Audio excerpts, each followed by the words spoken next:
Hello friends. Did you know that nearly 80% of those who watch my videos aren't subscribed? If you enjoy the content, I'd truly appreciate it if you hit that subscribe button. It helps a lot. Also, don't forget to leave a like and share your thoughts in the comments. Your interaction not only supports the channel's growth, but also helps these stories reach more people. Thank you all for being here. By the way, where are you watching from? Let me know in the comments.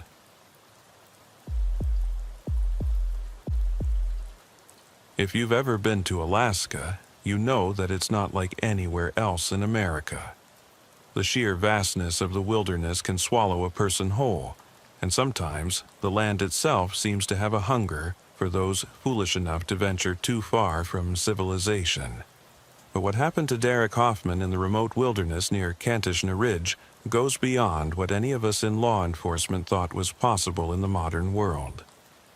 I'm Sergeant Amanda Walsh with Alaska State Troopers, and I've been working cases in the interior for 8 years. I've seen hunters disappear into the wilderness never to be found again.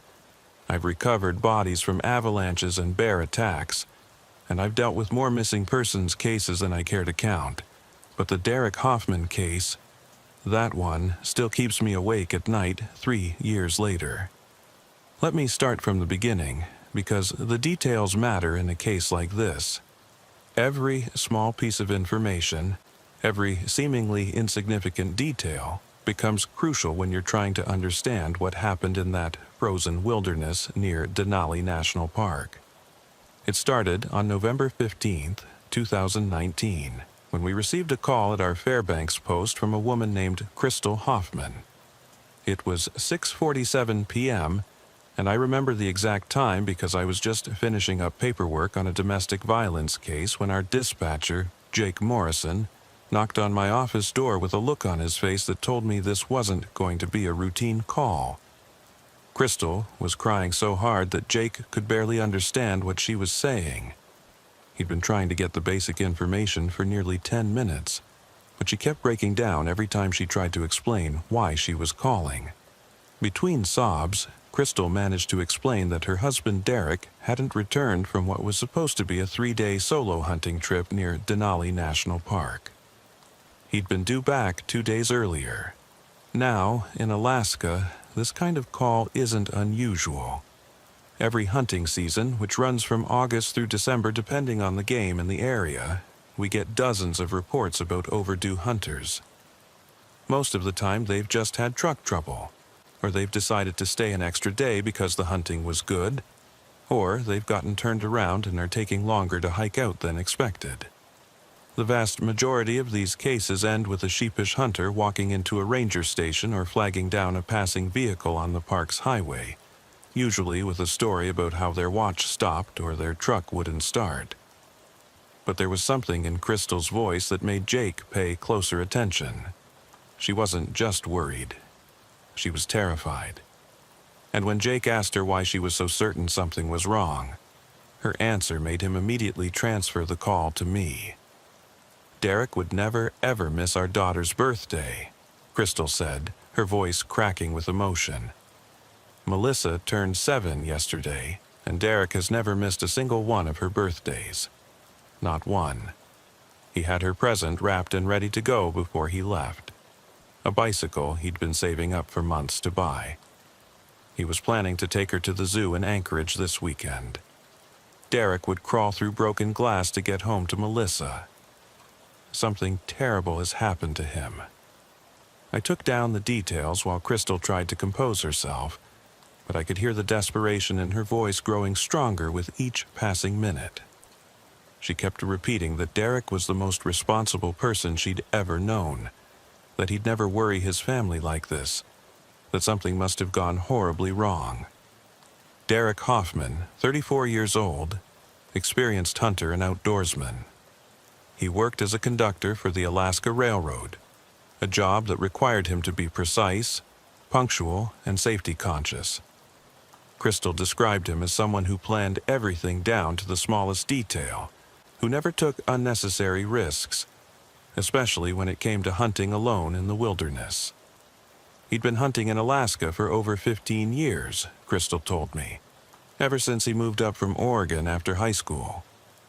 He knew the dangers of the backcountry better than most people, and he was meticulous about safety preparations. He always filed a detailed hunting plan with Crystal before he left, including exactly where he was going, what route he planned to take, and when he expected to return. Derek had gone hunting alone in the area near Kantishna Ridge, which is about 90 miles west of Fairbanks, deep in the wilderness that borders Denali National Park. The area is known for its moose population, but it's also incredibly remote. Cell phone coverage is non-existent, and the nearest road is the Kantishna Road, which is barely more than a dirt track that gets snowed in early in the season. Crystal explained that Derek had been planning this particular hunting trip for months. He'd taken vacation time from the railroad specifically for this week, and he'd been studying topographic maps of the area every night after work.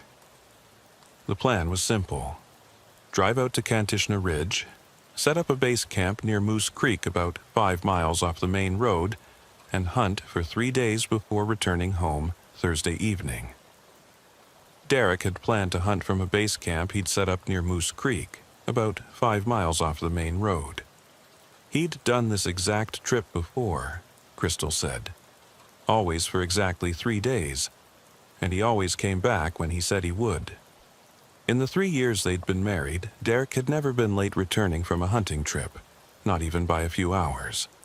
She'd started worrying when he didn't come home Sunday night as planned, but she'd told herself that maybe the hunting was particularly good this year, or maybe he'd decided to wait out some bad weather.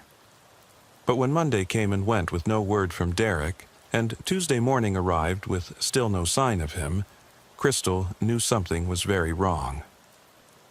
I called his supervisor at the railroad, Crystal told me, her voice steadying slightly as she focused on the details. Derek was supposed to be back at work today. He's never missed a day of work without calling in, not once in the 5 years he's worked there. His supervisor, Brandon, said he'd been expecting Derek's call yesterday to confirm he'd be back on schedule. When Derek didn't call, Brandon tried reaching him on his radio, but there was no response. I told Crystal we'd start looking into it right away, but I also had to be honest with her about the challenges we were facing. November in interior Alaska means temperatures well below zero, shortened daylight hours that give us maybe 6 hours of searchable light per day, and weather that can change from clear skies to whiteout conditions in minutes. If Derek was injured or lost, time was absolutely critical. The statistics for missing hunters in Alaska aren't encouraging. According to our records, we respond to approximately 150 missing hunter calls per year in the interior region alone. Of those, about 120 are resolved within 48 hours with the hunter found safe. Of the remaining 30, about half are found within a week, usually deceased from exposure, animal attacks, or accidents. The others, well, Alaska is a big place, and it doesn't give up its secrets easily. I immediately called our aviation section to request a helicopter, but the weather wasn't cooperating. A massive storm system was moving through the area, bringing heavy snow and winds gusting up to 60 miles per hour that made flying impossible. Our pilot, Brandon McNeil, told me we'd have to wait at least 24 hours before it would be safe to get airborne. That meant we'd have to go in on the ground, which presented its own set of challenges. The Kantishna Road is treacherous in winter conditions, and once you leave the road, you're dealing with terrain that can be deadly even for experienced outdoorsmen. But we didn't have a choice. Every hour that passed reduced Derek's chances of survival if he was injured and exposed to the elements. I assembled a search team consisting of myself, Trooper Kyle Brennan, who's probably the best tracker we have in the department, and Travis Mickelson, a local guide who knows the Kantishna area better than almost anyone. Travis has been guiding hunters and hikers in the interior for over 20 years, and he's participated in dozens of search and rescue operations. If anyone could help us find Derek, it would be Travis. We also contacted the National Park Service, and they agreed to send Ranger Chad Williams to assist with the search. Chad is based out of the Denali Ranger Station and knows the area around Kantishna Ridge as well as anyone. He's also trained in wilderness first aid and emergency rescue techniques, skills that could prove invaluable if we found Derek injured. We spent that evening gathering equipment and supplies for what we all knew could be an extended search operation. In addition to our standard winter survival gear, we packed extra food, medical supplies, communication equipment, and specialized search and rescue gear including avalanche probes, emergency shelters, and high-powered spotlights. Crystal met us at the trooper post that evening to provide additional details about Derek's plans and to give us some of his personal items that might help in the search. She brought Derek's hunting journal, which contained detailed notes about previous trips to the area, including GPS coordinates for various landmarks and hunting spots. Looking through Derek's journal, I was struck by how methodical he was. Every entry was dated and included detailed information about weather conditions, animal sign he'd observed, the exact locations where he'd set up camp, and even notes about the best routes to take through difficult terrain. This wasn't the journal of a careless weekend warrior. This was the work of someone who took wilderness safety very seriously. Crystal also brought some of Derek's clothing so we could give our search dogs a scent to work with, assuming we could get the K9 unit out to the search area. She'd also prepared a detailed timeline of Derek's usual hunting routine, including the times he typically woke up, when he usually started hunting, and when he normally returned to camp each day. Derek is very routine-oriented, Crystal explained as she handed over the materials. He does everything the same way every time because he says that's how you stay safe in the wilderness. He wakes up at 5 a.m., has coffee and a protein bar, checks his equipment, and is usually on the trail by 6 a.m. He hunts until about 4 p.m., then returns to camp to prepare for the next day. He's always back at camp before dark because he says that's when the predators come out. This routine would prove to be important information later in our search. We left Fairbanks at 5:30 a.m. on November 17th, driving west on the Parks Highway in my patrol vehicle, followed by Kyle and Travis in Kyle's personal truck, which was equipped with snowmobile trailers. Chad met us at the highway turnoff with additional gear from the Park Service. The temperature was sitting at minus 18 degrees Fahrenheit, and the snow was still falling steadily, though not as heavily as it had been the day before. The Weather Service was calling for clearing skies by afternoon, but temperatures were expected to drop to minus 30 or below once the cloud cover moved out. The drive to the Kantishna Road turnoff takes about 2 hours in good weather, but with the fresh snow and reduced visibility, it took us nearly 3 hours. The park's highway had been plowed earlier that morning, but the snow was still coming down fast enough that the road surface was becoming slick again.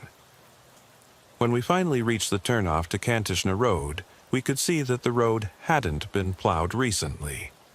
The state doesn't maintain Kantishna Road during the winter months.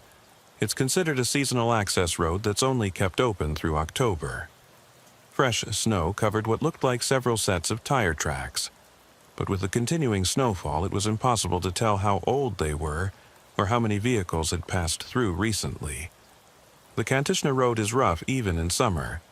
It's a narrow, winding dirt track that cuts through dense spruce forest and crosses several creek beds that can become impassable during spring thaw or heavy rains. In winter, with snow and ice, it becomes treacherous. The road climbs and descends through rolling hills, with sharp turns that can't be seen until you're right on top of them. We put chains on all the vehicles and started the slow journey into the wilderness. Travis, who knows this road better than anyone, led the way in his truck, calling out warnings over the radio about upcoming hazards like sharp turns, steep grades, and creek crossings.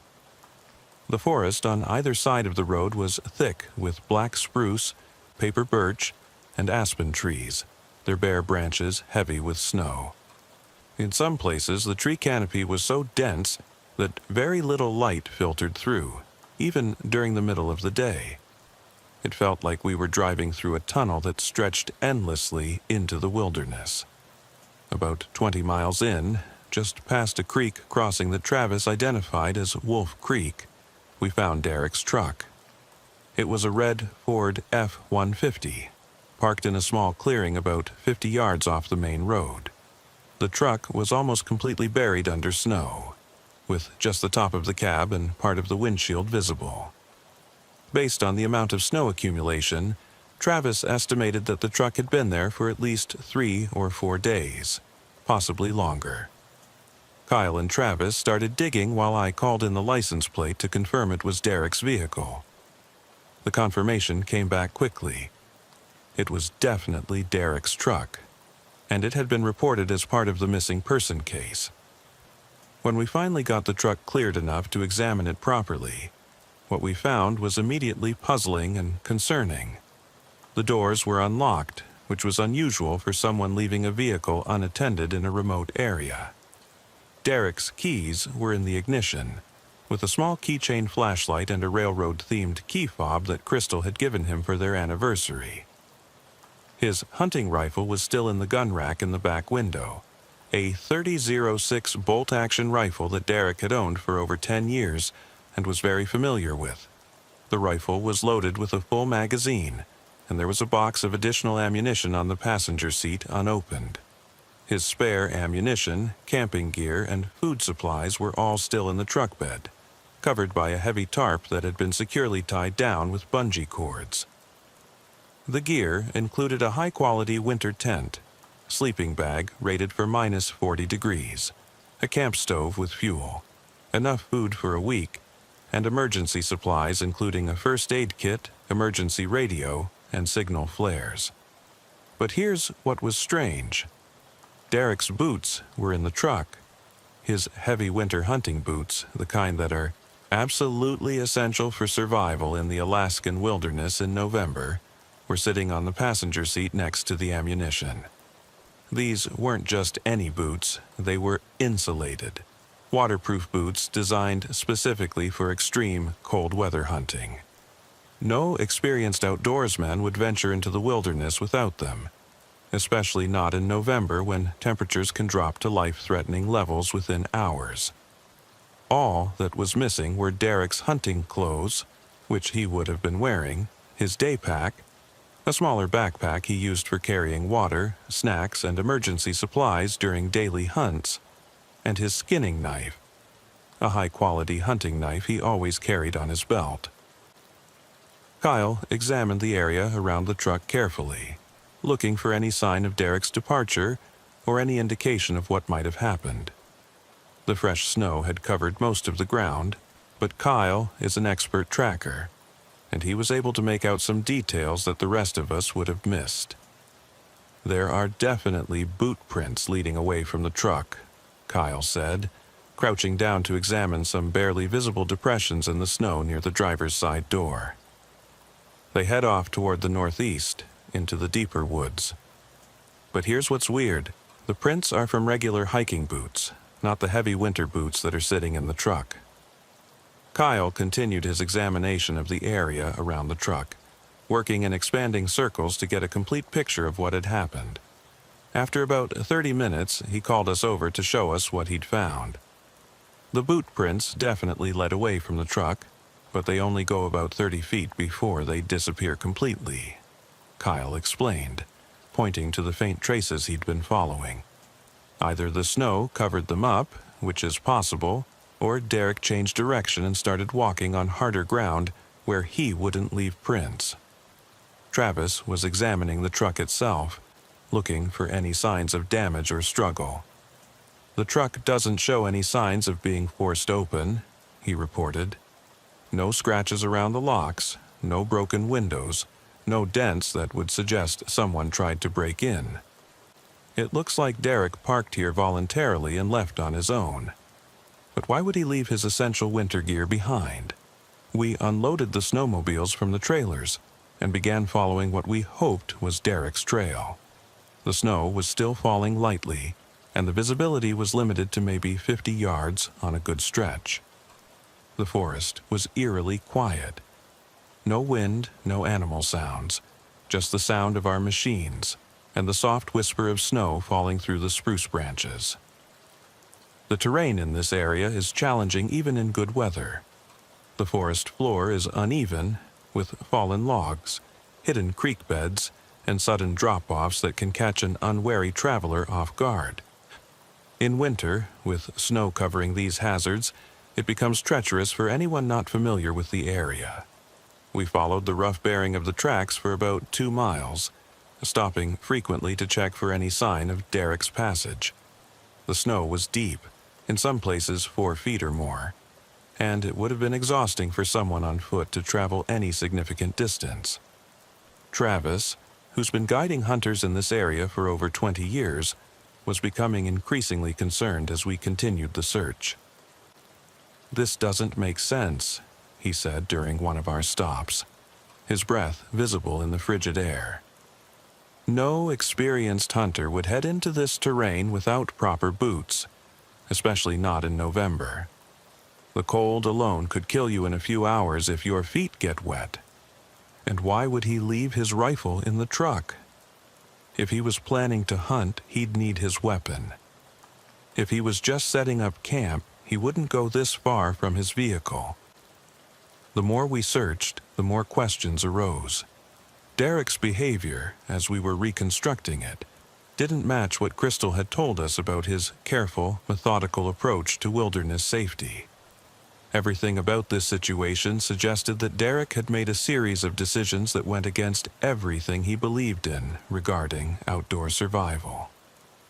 We continued searching until dark, which comes early in November at this latitude. By 4:30 p.m., we were operating by flashlight and headlamp. We set up a base camp about 3 miles from Derek's truck, using our winter survival shelters and a portable heater to create a warm space where we could plan our next moves. That night, huddled in our survival shelters with the temperature dropping to minus 25 degrees, we discussed our strategy for the next day. The weather was supposed to clear, which would allow Brandon to get the helicopter in the air and give us a much better view of the search area. With aerial support, we'd be able to cover much more ground and potentially spot any signs of Derek's camp or any indication of where he might have gone. Chad had been in radio contact with the Park Service dispatch, and they were organizing additional resources for the search. A specialized wilderness rescue team from Anchorage was being mobilized, along with additional tracking dogs and winter survival experts. But that night, something happened that none of us could explain. Something that would change the entire nature of our search. Around 2 a.m., Travis woke me up. I could tell immediately that something was wrong. He was sitting up in his sleeping bag, listening intently to something outside our shelter, his face tense with concentration. "Amanda, you need to hear this," he whispered, not wanting to wake Kyle and Chad, who were sleeping in the shelter next to ours. I listened carefully. At first, all I could hear was the wind moving through the spruce trees and the occasional crack of a branch under the weight of snow. But then, I heard it too. A faint sound, almost like someone calling for help, but it was coming from multiple directions at once. The sound was unlike anything I'd heard before in 8 years of law enforcement in Alaska.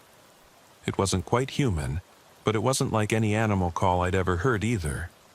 It was a long, mournful wailing that seemed to move around our camp in a circle, sometimes close, sometimes distant, but always shifting location. "That's not normal," Travis said quietly. He'd spent more time in the Alaska wilderness than anyone I knew, and if he was concerned, I knew we should take it seriously. Kyle was awake now too, and all 3 of us sat there in the darkness, listening to this strange sound echoing through the forest. It would fade away for a few minutes, then come back from a completely different location. Sometimes it sounded like it was coming from directly overhead. Other times it seemed to originate from deep in the forest to our east or west. Could be wolves, Kyle suggested, but his voice lacked conviction. I've heard wolves before, Travis replied. I've been out here when whole packs were howling, and this isn't wolves. Wolves howl in a pattern. They call to each other, establish territory, communicate about prey. This is something else entirely. Chad was awake now, too, and when he heard the sound, his reaction was immediate and concerning. We need to be very careful, he said quietly. I've heard sounds like this before, and they usually mean we're not alone out here. What do you mean? I asked. There are people who live in these woods, Chad explained, his voice barely above a whisper. Not many, and most of them are harmless. Trappers, prospectors, people who just want to be left alone. But there are others. People who don't want to be found. People who have reasons to avoid law enforcement. Sometimes they'll make sounds like this to warn off intruders. The wailing continued for about 10 minutes, then gradually faded away. We didn't sleep much after that, taking turns keeping watch and listening for any signs that whatever was making the sound was approaching our camp. The next morning dawned clear and cold, with temperatures at -22 degrees and a brilliant blue sky that stretched endlessly overhead. The storm had passed, leaving behind a landscape that looked like something from a Christmas card, pristine white snow covering everything, icicles hanging from the tree branches, and a silence so complete it felt almost supernatural. Brandon arrived with the helicopter around 9 a.m., and we started an aerial search of the area, while Kyle and Travis continued the ground search along Derek's presumed route. From the air, the landscape looked completely different than it did from ground level. The forest stretched endlessly in all directions, broken only by frozen creeks, the occasional clearing, and the dark line of the Kantishna Road cutting through the wilderness like a scar. The snow was deep, probably 4 feet or more in most places, and there were no visible tracks or signs of human activity anywhere. The helicopter gave us a perspective on the terrain that would have been impossible to get from the ground. We could see that the area where Derek had apparently been headed was even more remote and challenging than we'd realized. There were steep ravines, dense thickets of vegetation, and several areas where avalanche danger would be significant during certain weather conditions. We flew in expanding circles around Derek's truck, looking for any sign of his camp or any indication of where he might have gone. Brandon was an experienced search and rescue pilot, and he knew what to look for. The geometric patterns of human-made structures, the dark spots that might indicate a campfire or shelter, the unnatural straight lines that suggest human activity. After 2 hours of searching, Brandon spotted something unusual about 4 miles northeast of where we'd found Derek's truck. "There's something down there," he said through the headset, pointing to a spot near a frozen creek. "Looks like it might be a shelter or lean-to. It's partially hidden under a large fallen tree, but the structure doesn't look natural." We set the helicopter down in a small clearing about a 1/4 mile from the spot, and I hiked through the deep snow to investigate what Brandon had seen from the air. What I found was definitely man-made, but it wasn't what I'd expected to see. The structure was a rough shelter constructed from spruce branches and pieces of tarp, partially hidden under a large, fallen tree that looked like it had come down during a storm several years earlier. But this wasn't the kind of shelter that a modern hunter or outdoorsman would build. The construction was crude, almost primitive, as if it had been built by someone with limited tools and resources. The branches were bound together with what looked like strips of hide rather than rope or cord. The tarp pieces appeared to be old and weathered, as if they'd been exposed to the elements for months or even years. The whole structure had a permanent look to it, as if someone had been using it regularly over an extended period of time. Inside the shelter, I found evidence of long-term occupation. There were the remains of several small fires, built in a stone-lined pit that showed signs of frequent use. Scattered around the shelter were bones from various animals, some that I recognized as moose and caribou, others that looked like they might be from smaller game like rabbits or ptarmigan. But most disturbing of all was what appeared to be human clothing scattered around the shelter floor. Pieces of fabric that looked like they had once been shirts, pants, and jackets, but they were torn and shredded as if they had been ripped apart by claws or teeth. I collected some of the clothing pieces and radioed for Kyle and Travis to join me. When they arrived and saw the shelter, both men became visibly uncomfortable. "This isn't a hunting camp," Travis said, examining the primitive construction and the scattered bones. "This is something else entirely. And it's been here for a while, months, maybe longer. Look at how weathered everything is." Kyle was studying the bones scattered around the fire pits with a disturbed expression on his face. "These are fresh," he said, holding up what appeared to be a leg bone from a large animal. "Some of them are barely a week old. And look at this. These aren't clean cuts from a hunting knife. These bones have been gnawed on, like an animal was feeding on them." As Kyle continued his examination of the bones, he made an even more disturbing discovery. "Amanda, you need to see this," he called out, his voice tight with concern. He'd found what appeared to be human bones mixed in with the animal remains. I examined the bones carefully, trying to determine if they were actually human or if they might be from an animal that I wasn't familiar with. But the more I looked at them, the more convinced I became that Kyle was right. The size and shape were consistent with human arm and leg bones, and there were tool marks on them that suggested they had been deliberately cut. "We need to call this in," I said, feeling a chill that had nothing to do with the temperature. "This is now a potential crime scene." I was photographing the scene and preparing to call for additional resources when Travis called out from behind the shelter. He'd found something that made my blood run cold. Hanging from a tree branch about 10 feet off the ground was Derek's day pack. The pack was shredded, as if it had been torn apart by claws or teeth. Most of the contents were scattered on the ground below. Derek's compass, his emergency flare, his first aid kit, his water bottles, and several energy bars, all of it damaged and partially buried in the snow. But Derek was nowhere to be found. We searched the immediate area around the shelter for hours, expanding our search radius and looking for any sign of Derek himself. Kyle found some tracks in the snow near the shelter, boot prints that could have been Derek's. But they were old and partially filled with snow, making it impossible to determine when they had been made or which direction they led. As the day wore on and we expanded our search radius, we began to find more evidence of long-term human habitation in the area. There were other shelters, crude but functional, scattered throughout the forest. Most of them showed signs of recent use, with fresh ashes in fire pits and recently discarded food containers.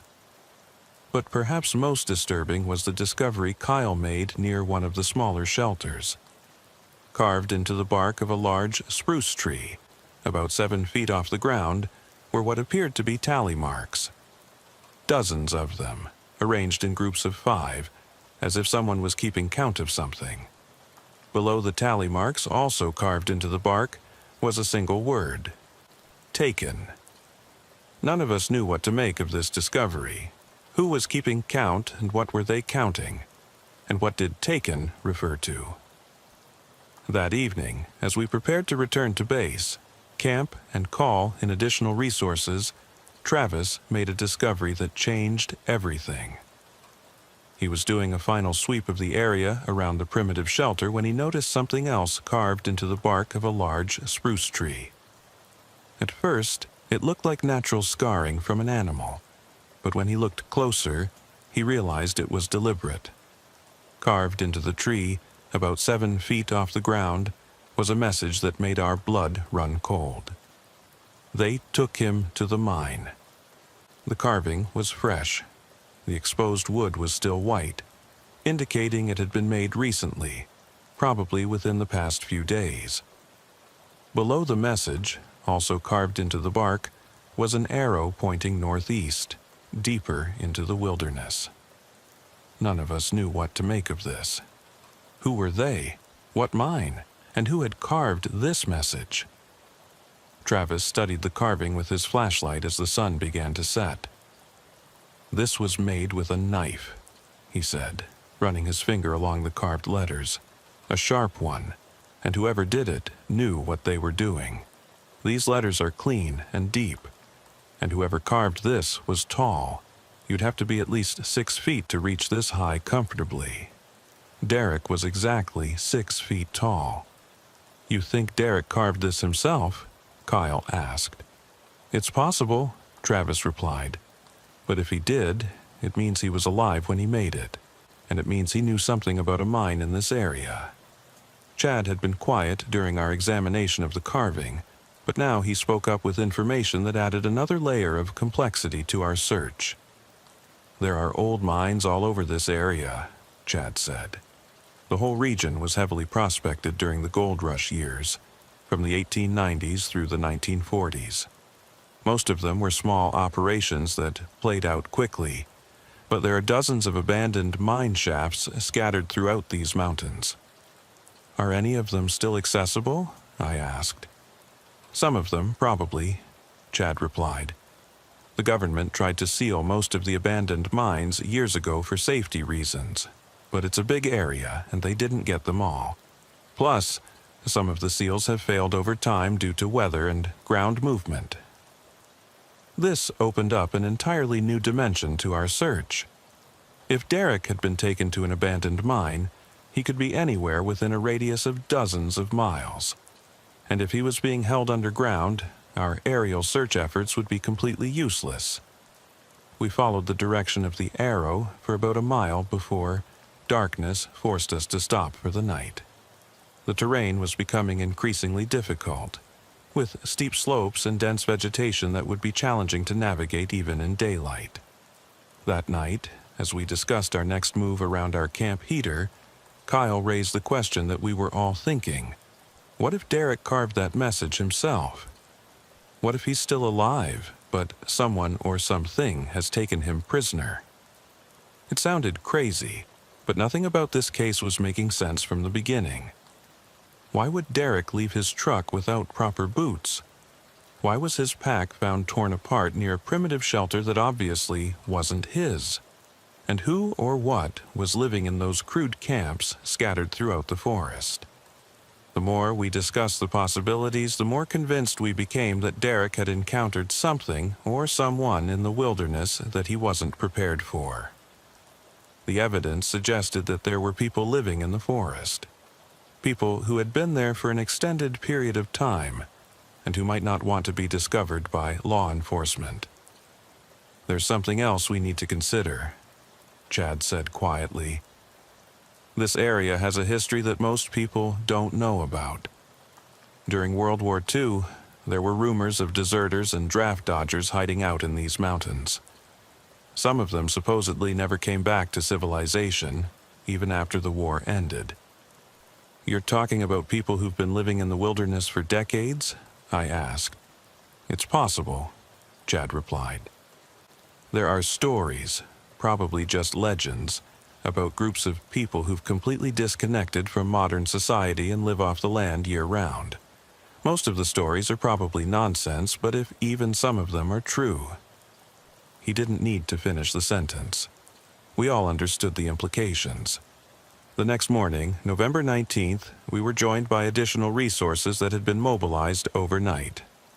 2 more state troopers arrived from Fairbanks, along with a specialized search and rescue team, a tracking dog named Amber with her handler, Stephanie Valdez, and additional equipment for what was now being treated as a potential criminal investigation. The tracking dog, Amber, was a German shepherd specially trained for wilderness search and rescue operations. Stephanie had worked with Amber on dozens of missing person cases throughout Alaska, and they had an impressive track record of successful recoveries. Amber immediately picked up a scent trail near Derek's truck, but instead of following the direction we'd been searching, she led us south, toward an area Travis had described as particularly remote and difficult to access. "This is interesting," Stephanie said as she watched Amber work. "She's definitely following a specific scent, and it's strong enough that she's confident about the direction. But the trail is heading away from where you found the pack and the shelter." The dog was obviously following something specific. Her behavior was focused and determined as she led us through the dense forest, stopping occasionally to confirm the scent before continuing in the same general direction. After about an hour of following Amber through increasingly difficult terrain, we came to a steep ravine with a partially frozen creek at the bottom. The ravine was about 30 feet deep and maybe 50 feet across, with steep, rocky sides that would be challenging to climb even with proper equipment. Amber led us down into the ravine and along the creek bed for about half a mile, before stopping at what appeared to be the entrance to an old mine shaft. The mine entrance was partially concealed by fallen rocks and overgrown vegetation, but it was definitely man-made.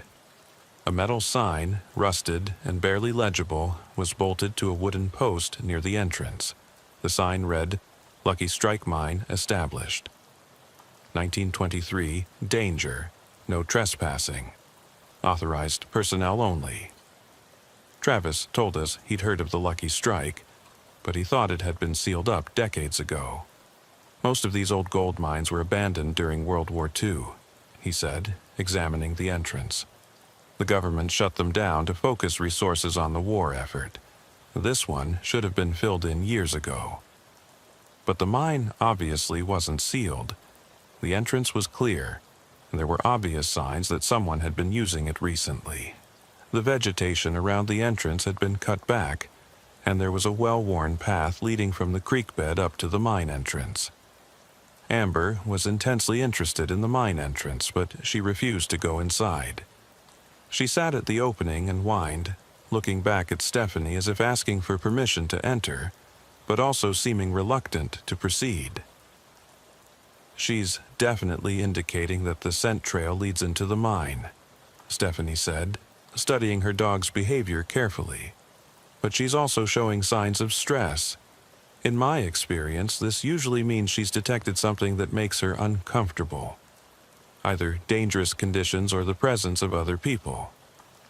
I called for backup and additional equipment before we proceeded.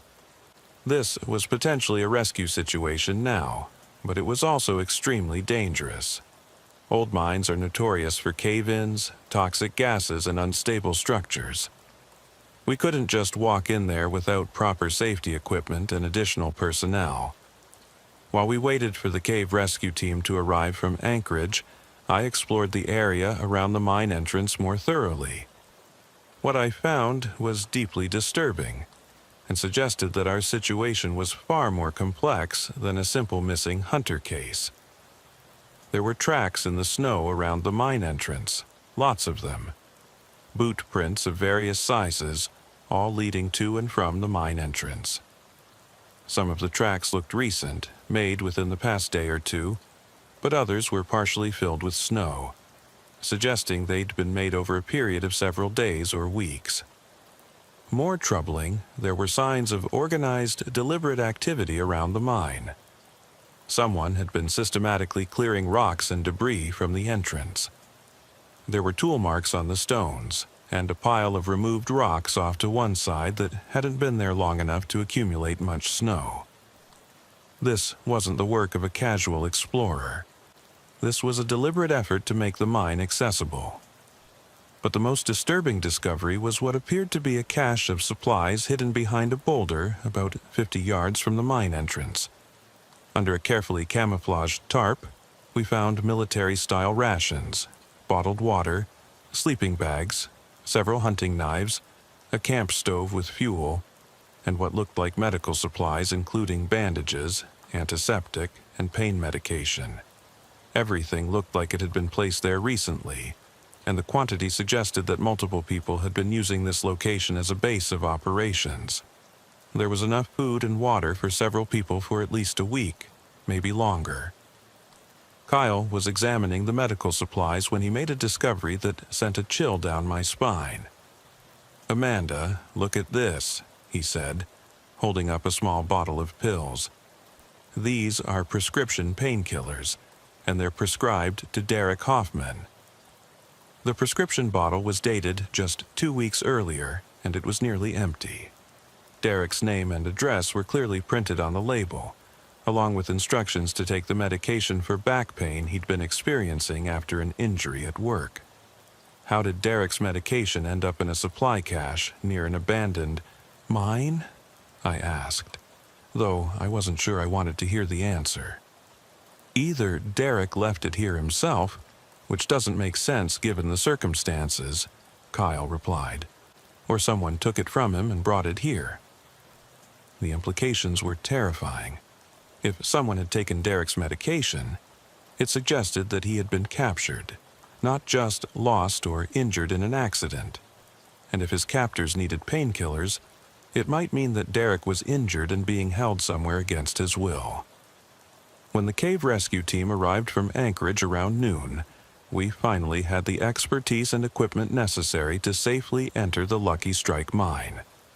The team consisted of 4 specialists trained in underground rescue operations, along with specialized equipment including gas detectors, communication systems, and emergency medical supplies. The team leader, a veteran rescuer named Marcus Chen, conducted a preliminary safety assessment of the mine entrance before allowing anyone to proceed. He tested the air quality, checked the structural integrity of the entrance, and set up a communication system that would allow us to maintain contact with the surface team.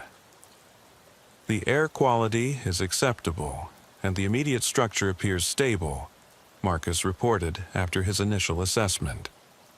"But I want everyone to understand that old mines are inherently dangerous. We'll proceed slowly and carefully, with safety as our top priority." We entered the mine in single file, with Marcus leading the way and testing conditions as we proceeded.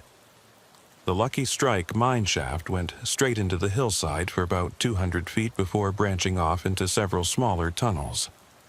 The main shaft was in surprisingly good condition.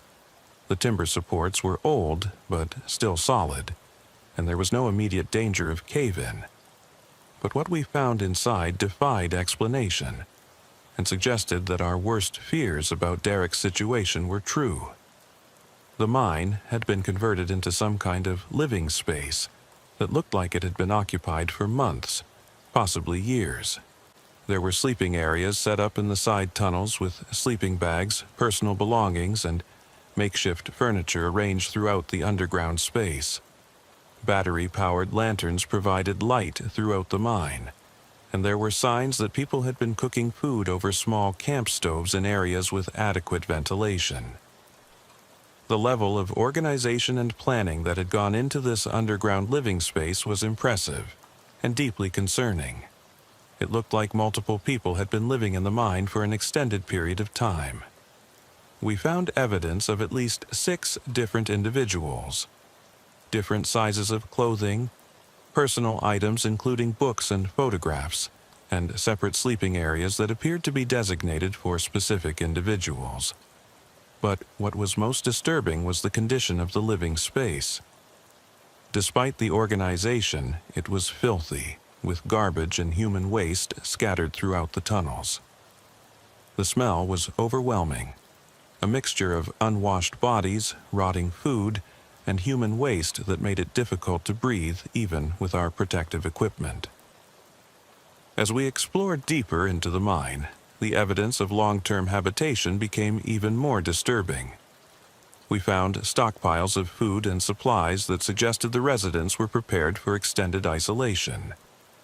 There were medical supplies, tools, weapons, including several hunting rifles and handguns, and what appeared to be stolen goods including electronics and jewelry. This looks like more than just people trying to live off the grid.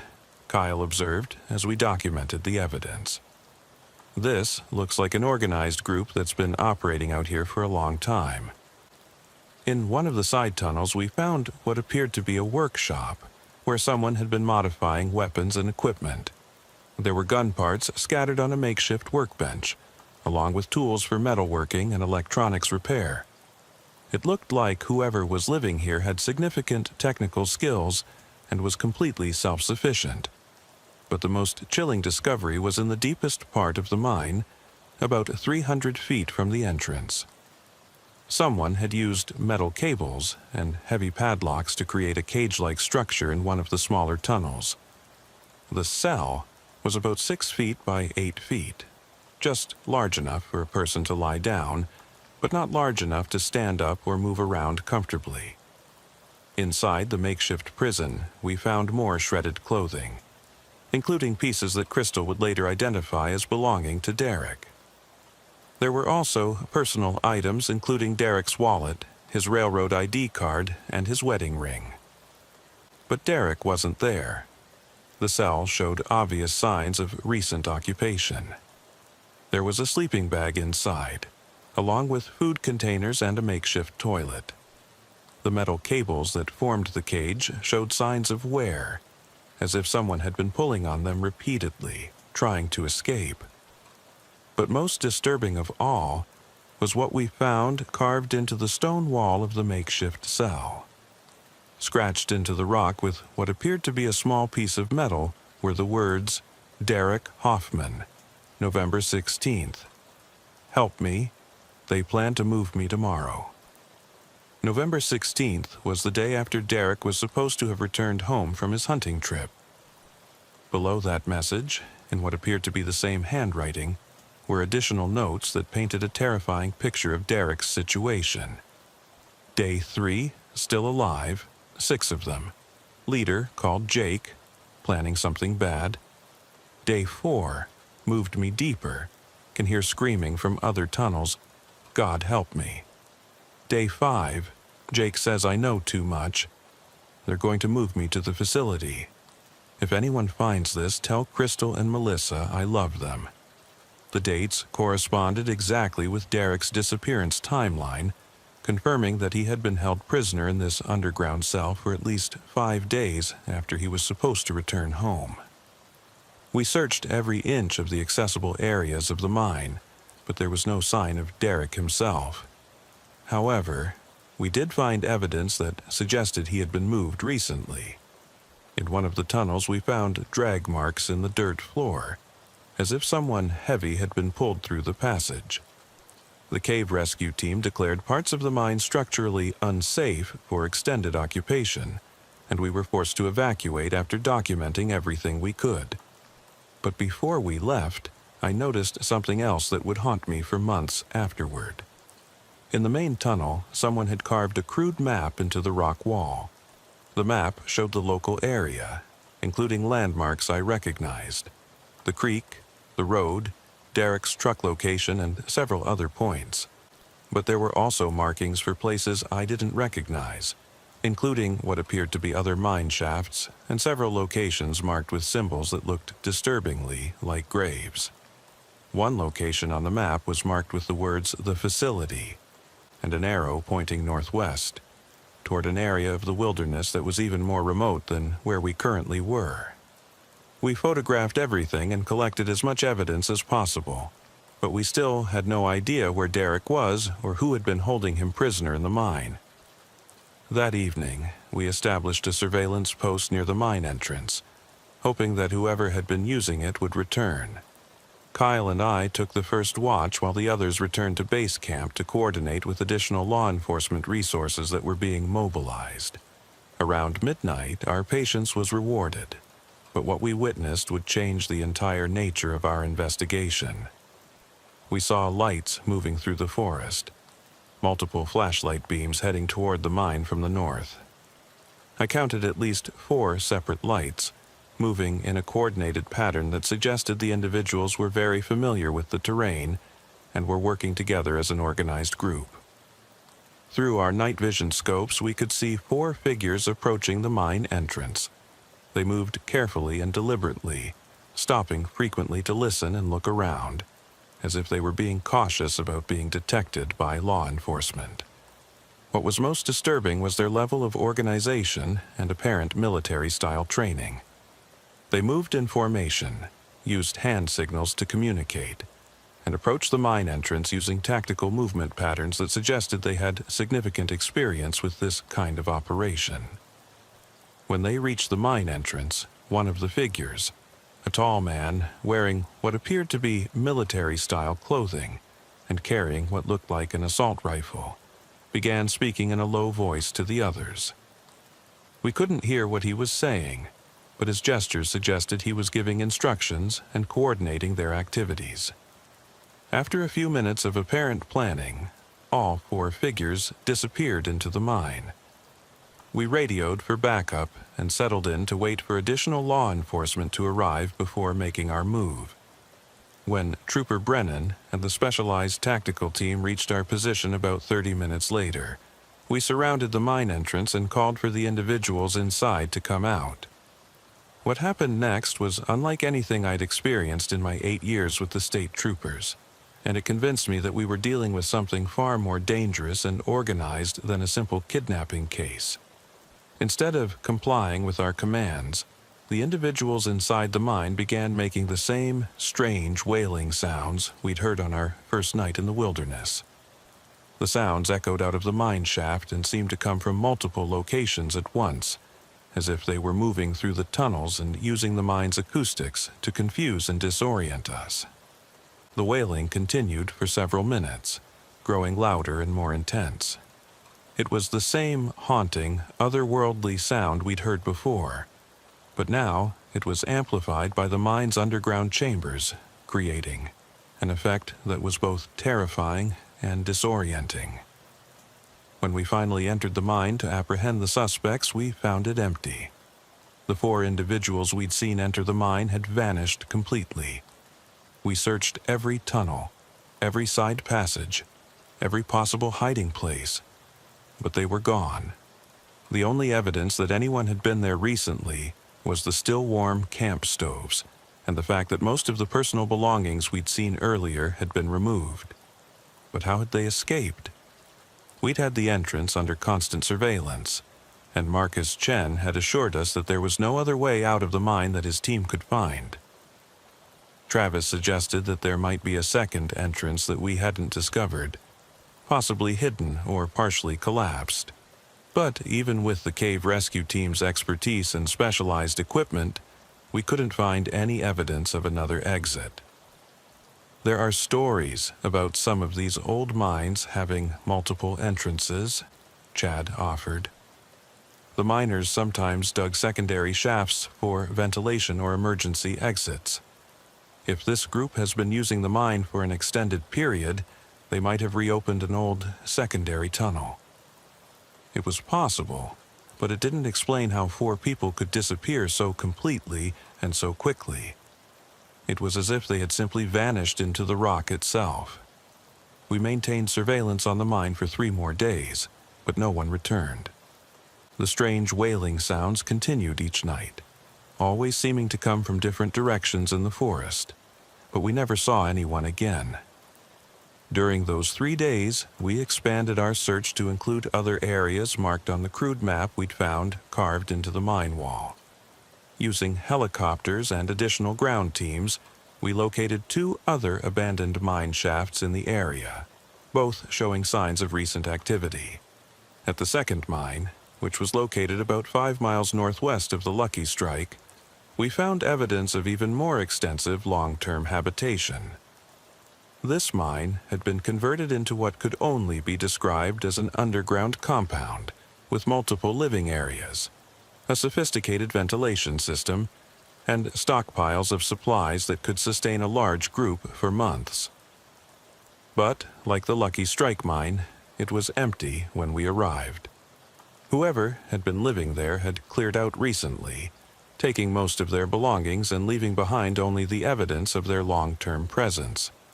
The third mine, located on the map as the Facility, was the most disturbing discovery of all. This mine had been converted into what appeared to be some kind of prison or detention facility. There were multiple cell-like structures similar to what we'd found at the Lucky Strike, but on a much larger scale. We counted at least a dozen individual cells, all constructed with the same metal cables and padlocks.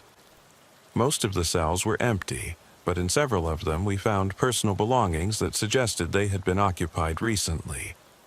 Driver's licenses, credit cards, and personal items belonging to at least 8 different individuals, including 3 people who had been reported missing in Alaska over the past 2 years. One of the missing persons cases was particularly relevant to our investigation. 6 months earlier, a hunter named Brandon Walsh had disappeared in an area about 30 miles south of where we were searching. His truck had been found abandoned on a remote road, with his hunting gear still inside, but Brandon himself was never located. We found Brandon's hunting license and personal effects in one of the underground cells. In another cell, we found items belonging to a woman named Nicole Martinez, who had disappeared while hiking alone near Denali National Park 8 months earlier. Her case had been extensively investigated, but no trace of her had ever been found. The evidence suggested that this underground facility had been used to hold multiple kidnapping victims over an extended period of time. But where were these people now? And what had happened to them? In the deepest part of this mine, we made the most disturbing discovery of our entire investigation. There was an area that appeared to be some kind of workshop or laboratory, with equipment for what looked like medical procedures. We found surgical instruments, bottles of various chemicals, and what appeared to be a makeshift operating table constructed from metal sheeting and supported by wooden beams. Most chilling of all, we found detailed written records that documented what appeared to be medical experiments conducted on unwilling subjects. The records included names, dates, and descriptions of procedures that were clearly not legitimate medical treatments. Derek Hoffman's name appeared in these records, with entries dated after his disappearance. According to the notes, he had been subjected to some kind of behavioral modification treatment, and was scheduled for Phase 2 implementation on a date that was still several days in the future. The records also included references to other facilities in remote areas of Alaska, suggesting that this was part of a much larger operation than we had originally suspected. Finally, with winter weather making the search increasingly dangerous, and the mine sites declared too unstable for continued occupation, we were forced to suspend active operations. All 3 mine entrances were sealed with concrete and steel barriers, and the entire area was declared off-limits to civilians pending a federal investigation. But by then, Derek Hoffman and the other missing persons had vanished without a trace. The case was turned over to the FBI, who launched a massive investigation into what they determined was an organized criminal enterprise operating in the remote wilderness areas of Alaska. The investigation revealed connections to similar operations in other states, suggesting a nationwide network of individuals involved in kidnapping, human trafficking, and illegal medical experimentation. But despite the extensive federal investigation, none of the missing victims were ever recovered, and no arrests were made in connection with Derek's disappearance. Derek Hoffman was never found. The case remains open, and I still get calls from Crystal every few months, asking if there have been any new developments. I always have to tell her the same thing, that the investigation is ongoing, but we don't have any new leads. What I don't tell her is what I really think happened to her husband, because the truth is too horrible to share with a grieving widow and a young girl who still asks when her daddy is coming home. I believe Derek stumbled onto something in that wilderness that was far more dangerous and organized than a simple group of people trying to live off the grid. The evidence suggests he encountered a sophisticated criminal organization that was using the remote wilderness areas of Alaska to conduct illegal activities, including kidnapping, human trafficking, and medical experimentation on unwilling victims. The level of organization, the multiple facilities, the detailed records, and the sophisticated equipment all point to an operation that had been running for years, possibly decades. The references to other facilities suggest that Derek became a victim of something much larger than anyone initially suspected. The crude map carved into the mine wall, the systematic conversion of multiple mine shafts into living and detention facilities, and the evidence of long-term planning all indicate that this was a carefully organized operation that had been using Alaska's remote wilderness as a base for criminal activities that most people couldn't even imagine. 6 months after the search ended, Crystal received a package in the mail with no return address. Inside was Derek's wedding ring and a note written in block letters that simply said, "He fought bravely. He protected the others. He saved lives." The postmark was from Fairbanks, but the FBI investigation into the package turned up nothing useful. Whoever sent it had been careful to avoid leaving any traceable evidence, using generic materials that could have been purchased anywhere. That ring is now the only physical proof that Derek Hoffman survived his initial capture, and it suggests that even in his final moments, he was trying to help the other victims of this criminal organization. But the note also raises disturbing questions about what Derek experienced during his time in captivity, and what he might have witnessed before his presumed death. A year after Derek's disappearance, 2 other hunters went missing in a similar area of wilderness, about 50 miles from where Derek's truck was found. Their disappearances followed the same pattern. Abandoned vehicles with gear still inside, no trace of the hunters themselves, and evidence of organized activity in the surrounding wilderness.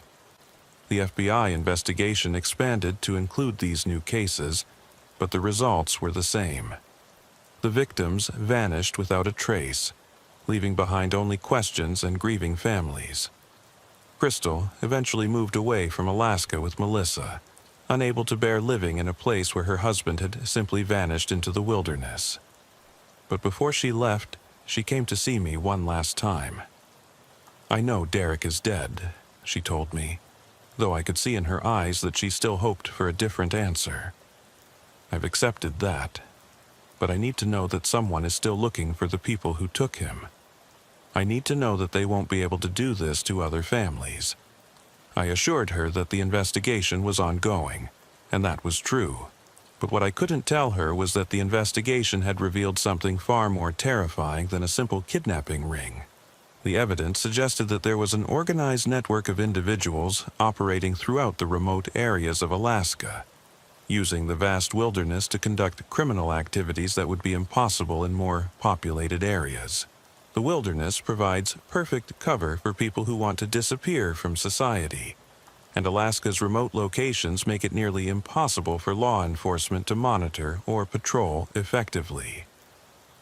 Sometimes, late at night, when I'm working a case in the remote areas around Fairbanks, I think I hear those same wailing sounds echoing through the forest. And sometimes, when I'm checking on hunters who are overdue from their trips, I find myself looking a little more carefully at the tree line, wondering if someone is watching from the shadows. I've started carrying additional weapons and communication equipment when I work cases in remote areas, and I always make sure that other troopers know exactly where I am and when I'm expected to return, because I know that what happened to Derek Hoffman could happen to anyone who ventures too far into Alaska's wilderness. The official report lists Derek Hoffman as missing, presumed dead. But I know better. Derek Hoffman isn't dead, at least not in the way that most people understand death. He's something much worse than dead. He's disappeared into a part of Alaska that exists beyond the reach of law enforcement, beyond the reach of civilization, and maybe beyond the reach of hope itself. And somewhere out there in the vast wilderness that can swallow a person whole, Derek Hoffman became part of something that most people couldn't even imagine in their worst nightmares. The question that haunts me every day is simple. How many other Derek Hoffmans are out there, trapped in places we've never found, being used for purposes we can't comprehend, waiting for rescue that may never come. In Alaska, the wilderness doesn't just take your life. Sometimes it takes everything else too. And sometimes it turns you into something that your family wouldn't recognize. Something that serves purposes that are too horrible to contemplate. 3 years later, I still get reports of strange sounds in the wilderness near Kantishna Ridge.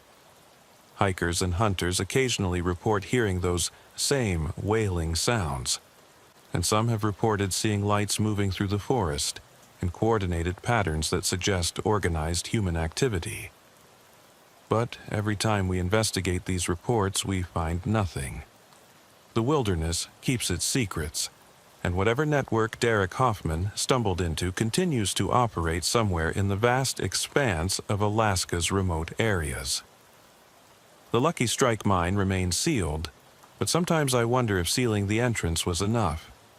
The crude map we found suggested that there are other facilities, other mines, other places where people like Derek are being held for purposes that I don't want to think about. And late at night, when I'm alone in my office working on other cases, I sometimes find myself staring at the map of Alaska on my wall, wondering how many other locations are out there, hidden in the wilderness, operating beyond the reach of law enforcement. The truth is that Alaska is too big, too remote, and too wild for us to patrol effectively. There are thousands of square miles of wilderness where someone could operate undetected for years, maybe decades. And if you're willing to live underground, in converted mine shafts and natural caves, you could disappear from the modern world completely. Derek Hoffman's case taught me that there are things happening in Alaska's wilderness that most people would never believe, and that some mysteries are too dangerous to solve completely. But I'll never stop looking for answers, because somewhere out there, in the vast wilderness that can hide almost anything, there might still be people waiting for rescue. People like Derek Hoffman, who ventured into the woods for a simple hunting trip and found something far more terrible than they could have imagined. And maybe, if we're lucky and persistent, we'll find them before it's too late, but probably not. Because in Alaska, the wilderness always wins in the end. You know, people think they understand isolation until they've been to a place like Cold Bay, Alaska. It's a fishing village so remote that when something goes wrong, really wrong, you're on your own until help can reach you. And sometimes, by the time help arrives, there's nothing left to help. My name is Trooper Jake Sullivan, and I've been working for Alaska State Troopers for 12 years. I've seen my share of strange cases in remote villages throughout the state, but nothing prepared me for what I encountered in Cold Bay during the winter of 2020. What started as a routine welfare check turned into something that still makes me question everything I thought I knew about human nature and what people are capable of when they think no one is watching. Cold Bay is located on the Alaska Peninsula, about 650 miles southwest of Anchorage. It's one of those places that exists primarily because of fishing, king crab, halibut, and salmon when the runs are good. During peak fishing season, the population might swell to around 200 people, but in the dead of winter, when the weather makes fishing impossible and the seasonal workers have all gone home, maybe 60 people stick around to wait out the long, dark months. The village sits on the edge of the Bering Sea, surrounded by tundra that stretches endlessly in every direction. There's one runway that can handle small planes when the weather cooperates, and one dock that serves the fishing fleet when the ice isn't too thick. During winter storms, which can last for weeks, the village is completely cut off from the outside world. It was March 15, 2020, when we received the call that would change my perspective on isolated communities forever. The call came from the village postmaster, a woman named Stephanie Brooks, who also served as the unofficial communication hub for Cold Bay since she was one of the few people in the village with reliable satellite internet. Stephanie was clearly agitated when she called our Anchorage office. She explained that she hadn't seen or heard from several of the village residents in over a week, which was unusual even by Cold Bay standards.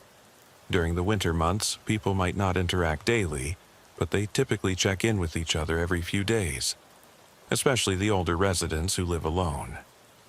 "It's not normal," Stephanie told our dispatcher, Melissa Chang. "Travis Kowalski hasn't picked up his mail in 9 days. Brandon Mitchell missed his weekly radio check-in with his fishing partner in Dutch Harbor, and Crystal Peterson. Crystal always comes by the post office on Wednesdays to call her sister in Seattle. She hasn't been here in 2 weeks." What made Stephanie's call particularly concerning was that these weren't just casual acquaintances. They were some of the most responsible, community-minded people in Cold Bay. Travis was a retired commercial fisherman who served as the village's unofficial emergency coordinator. Brandon was a crab boat captain who was meticulous about maintaining contact with his business partners. Crystal was a school teacher who took her responsibilities seriously, even during the winter months when school wasn't in session. Melissa asked Stephanie if she'd tried contacting these people directly, but Stephanie explained that not everyone in Cold Bay had reliable phone service, and several residents only checked their messages sporadically during the winter. She'd tried knocking on doors, but many of the houses appeared empty, with no signs of recent activity. "I'm starting to think something's happened to them," Stephanie said, and there was genuine fear in her voice. "We had that big storm last week, but it wasn't bad enough to... I mean, these are people who've lived through dozens of storms like that. They know how to take care of themselves." The call was transferred to me because I have more experience than most troopers with remote village investigations. I've worked cases in places where the nearest backup is hours away by plane, assuming the weather allows flying at all. I understand the unique challenges of law enforcement in Alaska's isolated communities.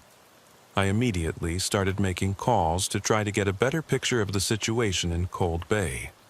I contacted the Bush Pilot Service that provides regular mail and supply runs to the village, but they told me they hadn't been able to land in Cold Bay for over 2 weeks due to severe weather conditions. The runway had been buried under snow, and high winds had made flying impossible.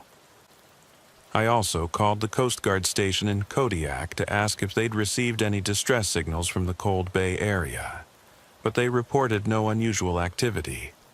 The commercial fishing fleet that operates out of Cold Bay during the summer had all returned to Dutch Harbor or Seattle for the winter, so there was no maritime traffic in the area that might have observed anything unusual. The more I looked into the situation, the more concerned I became. Cold Bay was effectively isolated, with no way for outside authorities to check on the residents or for the residents to call for help if something had gone wrong. If there had been an emergency, a medical crisis, a fire, carbon monoxide poisoning, or even foul play, the entire village could be in danger with no way to communicate their need for help. I made the decision to organize an immediate welfare check, despite the challenging weather conditions. I contacted our aviation unit, but they told me that flying to Cold Bay would be impossible for at least another week due to continuing storms and high winds. The only way to reach the village would be by boat or snowmobile, both of which would be extremely dangerous given the current conditions. However, I knew that time could be critical if people were in danger. I assembled a team consisting of myself, Trooper Kyle Martinez, who has extensive experience with winter survival and remote area operations, and Chad Williams, a bush pilot and emergency medical technician who volunteers with search and rescue operations. We also contacted the Coast Guard, and they agreed to provide support if we could reach Cold Bay and determine that there was an actual emergency. They had a cutter stationed in Dutch Harbor that could reach Cold Bay within 8 hours if the weather improved enough to allow safe navigation. Our plan was to fly to Dutch Harbor, then take a small boat equipped for ice navigation across the 90 miles of open water to Cold Bay. It wasn't ideal, The Bering Sea in March is notoriously dangerous, with temperatures well below freezing and the constant possibility of sudden storms that can generate waves over 30 feet high. But it was the only way to reach the village in a reasonable amount of time. We left Anchorage on March 17th, flying to Dutch Harbor in a chartered plane equipped for Arctic operations. The weather was marginal: low clouds, intermittent snow, and winds gusting to 40 miles per hour, but experienced enough to make the trip safely. In Dutch Harbor, we chartered a boat from a local fisherman named Derek Thompson, who had experience navigating the waters around Cold Bay during winter conditions. Derek's boat was a 42-foot vessel specifically designed for working in Alaska's harsh maritime environment, with ice-reinforced hull, emergency heating systems, and advanced navigation equipment. "I've been to Cold Bay plenty of times," Derek told us as we loaded our equipment onto his boat. "But I've never gone there in March when the village was this quiet. Usually, even in winter, there's some radio chatter, some sign of activity. The fact that Stephanie is worried, well, Stephanie doesn't worry about things unless there's a real reason." The trip to Cold Bay took 6 hours through rough seas and occasional snow squalls.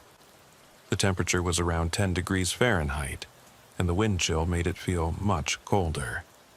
Derek had to navigate carefully to avoid ice floes and floating debris, and several times we had to change course to avoid areas where the sea ice was too thick for safe passage. As we approached Cold Bay, the first thing I noticed was how quiet everything looked. During the summer months, even a small fishing village like Cold Bay shows obvious signs of human activity: boats in the harbor, smoke from chimneys, lights in windows, people moving around. But as we pulled into the harbor, the village looked almost abandoned. There were no boats at the dock, which wasn't necessarily unusual since most of the fishing fleet winterizes elsewhere. But there was also no smoke visible from any of the chimneys. No lights in any of the windows, despite the fact that it was late afternoon and the sky was overcast enough to require artificial lighting. "That's not normal," Derek said as he secured the boat to the dock. "Even in the dead of winter, you should see some signs of life. People need heat, they need lights. This looks like a ghost town." We unloaded our equipment and began our investigation by heading to the post office, which was the logical starting point since Stephanie had been our initial contact. The post office was located in a small building that also housed the village's communication equipment, including the satellite internet connection and the emergency radio system. When we reached the post office, we found the building unlocked, but Stephanie was nowhere to be found. Her personal belongings were still at her desk. Her coffee mug was half full but cold. Her computer was logged in but idle, and her jacket was hanging on the back of her chair as if she'd just stepped out for a few minutes. But according to the computer's activity log, no one had used the internet connection for over 48 hours, and the last outgoing radio transmission had been 3 days earlier. Kyle checked the emergency radio system while I examined Stephanie's workspace for any clues about what might have happened to her. The radio was functioning normally, but there were no messages waiting and no indication that anyone had tried to contact the village recently. What was most disturbing was what I found in Stephanie's appointment book. The last entry was dated March 13th, 2 days before she'd called our office to report the missing residents. After that date, the book was blank, even though Stephanie was known for keeping meticulous records of village activities and communications. "This doesn't make sense," I told Kyle as we examined the evidence. "Stephanie called us on March 15th, but according to this appointment book, she stopped making entries on March 13th. And the computer logs show no activity since March 15th, which means no one has used the internet connection since the day she called us." We decided to conduct a systematic check of the entire village, starting with the houses closest to the post office and working our way outward. Cold Bay isn't a large community. During the winter, most of the occupied buildings are clustered around the harbor and the main road that connects the dock to the airstrip. The first house we checked belonged to Travis Kowalski, the retired fisherman that Stephanie had mentioned in her call. Travis's house was a well-maintained single-story building with a woodshed attached to the side and a snow machine parked in the front yard. We knocked on the front door and announced ourselves, but there was no response. The house was locked, but Kyle noticed that one of the back windows was partially open, which seemed unusual given the cold weather. We looked through the windows and could see that the interior appeared normal. Furniture in place, no signs of struggle or disturbance. Using the open window, we were able to gain entry to investigate further. What we found inside was puzzling and disturbing. The house was cold. Obviously, no heat had been running for several days. In the kitchen, we found the remains of a meal on the table. A plate with half-eaten food, a cup of coffee that had been cold so long that a thin film of ice had formed on the surface, and a newspaper dated March 12th, open to the weather forecast. It looked like Travis had been in the middle of breakfast when something had interrupted him. The food was still on his fork, as if he'd been about to take another bite when something had caused him to leave suddenly. In the living room, we found Travis's winter coat hanging on a chair, along with his boots and gloves. His wallet and keys were on the kitchen counter. Everything suggested that Travis had left his house without proper winter clothing, which would be potentially fatal in Cold Bay's March weather. But there was no sign of Travis himself, and no indication of what might have caused him to leave so abruptly. Kyle searched the rest of the house while I documented the scene with photographs. In Travis's bedroom, Kyle found something that added another layer of mystery to the situation. Travis's hunting rifle was missing from the gun rack where it was normally stored. The rack still held his shotgun and his fishing gear, but the .30-06 rifle that Travis was known to carry during hunting season was gone. More significantly, the ammunition box that Travis kept with the rifle was also missing. Why would Travis take his rifle but leave his winter coat? Kyle asked as we completed our search of the house. If he was going hunting, he'd need both. If he was responding to some kind of emergency, why wouldn't he take his radio? Travis was known to carry a handheld radio when he left his house, especially during the winter months when communication with other residents was important for safety reasons. But the radio was still in its charging dock on his kitchen counter. We locked Travis's house and moved on to the next residence, which belonged to Brandon Mitchell, the crab boat captain. Brandon's house was similar to Travis's, a single-story building with attached garage and workshop area where he maintained his fishing equipment during the off-season. Brandon's house was also locked and appeared empty. We could see through the windows that the interior was dark and looked undisturbed. Using the same approach as with Travis's house, we found a way to gain entry through a basement window that had been left unlocked. What we found inside Brandon's house was even more disturbing than what we'd seen at Travis's place. Brandon had apparently been in the middle of some kind of project when he'd left. In his workshop, we found boat engine parts scattered on his workbench, tools laid out as if he'd been in the middle of a repair job, and technical manuals open to specific pages. But the work had been abandoned suddenly. There were parts that had been partially disassembled but never put back together. In the kitchen, we found similar evidence of sudden departure. Brandon had been preparing food. Vegetables were cut and laid out on the counter. A pot of water was on the stove, cold, now, but with residue that suggested it had been boiling when abandoned, and the refrigerator door was slightly open, as if Brandon had been reaching for something when he'd been interrupted. But like Travis, Brandon was nowhere to be found. His winter clothing was still in the house, along with his wallet, keys, and personal belongings. The only thing missing was Brandon's handgun, a .357 revolver that he normally kept in a locked box in his bedroom. The gun box was open and empty, and we found a box of ammunition on the floor next to it. with several rounds scattered around as if Brandon had been loading the weapon in a hurry. Kyle and I were beginning to see a disturbing pattern. Both Travis and Brandon had apparently left their homes suddenly, without proper winter clothing, but both had taken weapons with them. This suggested that they had been responding to some kind of threat, something that required armed response but was urgent enough that they hadn't taken time to dress properly for the cold. As we continued our house-to-house search, the pattern became even more pronounced. We checked 8 more houses belonging to year-round residents of Cold Bay, and in every case we found the same things: evidence of sudden departure, winter clothing left behind, and missing weapons.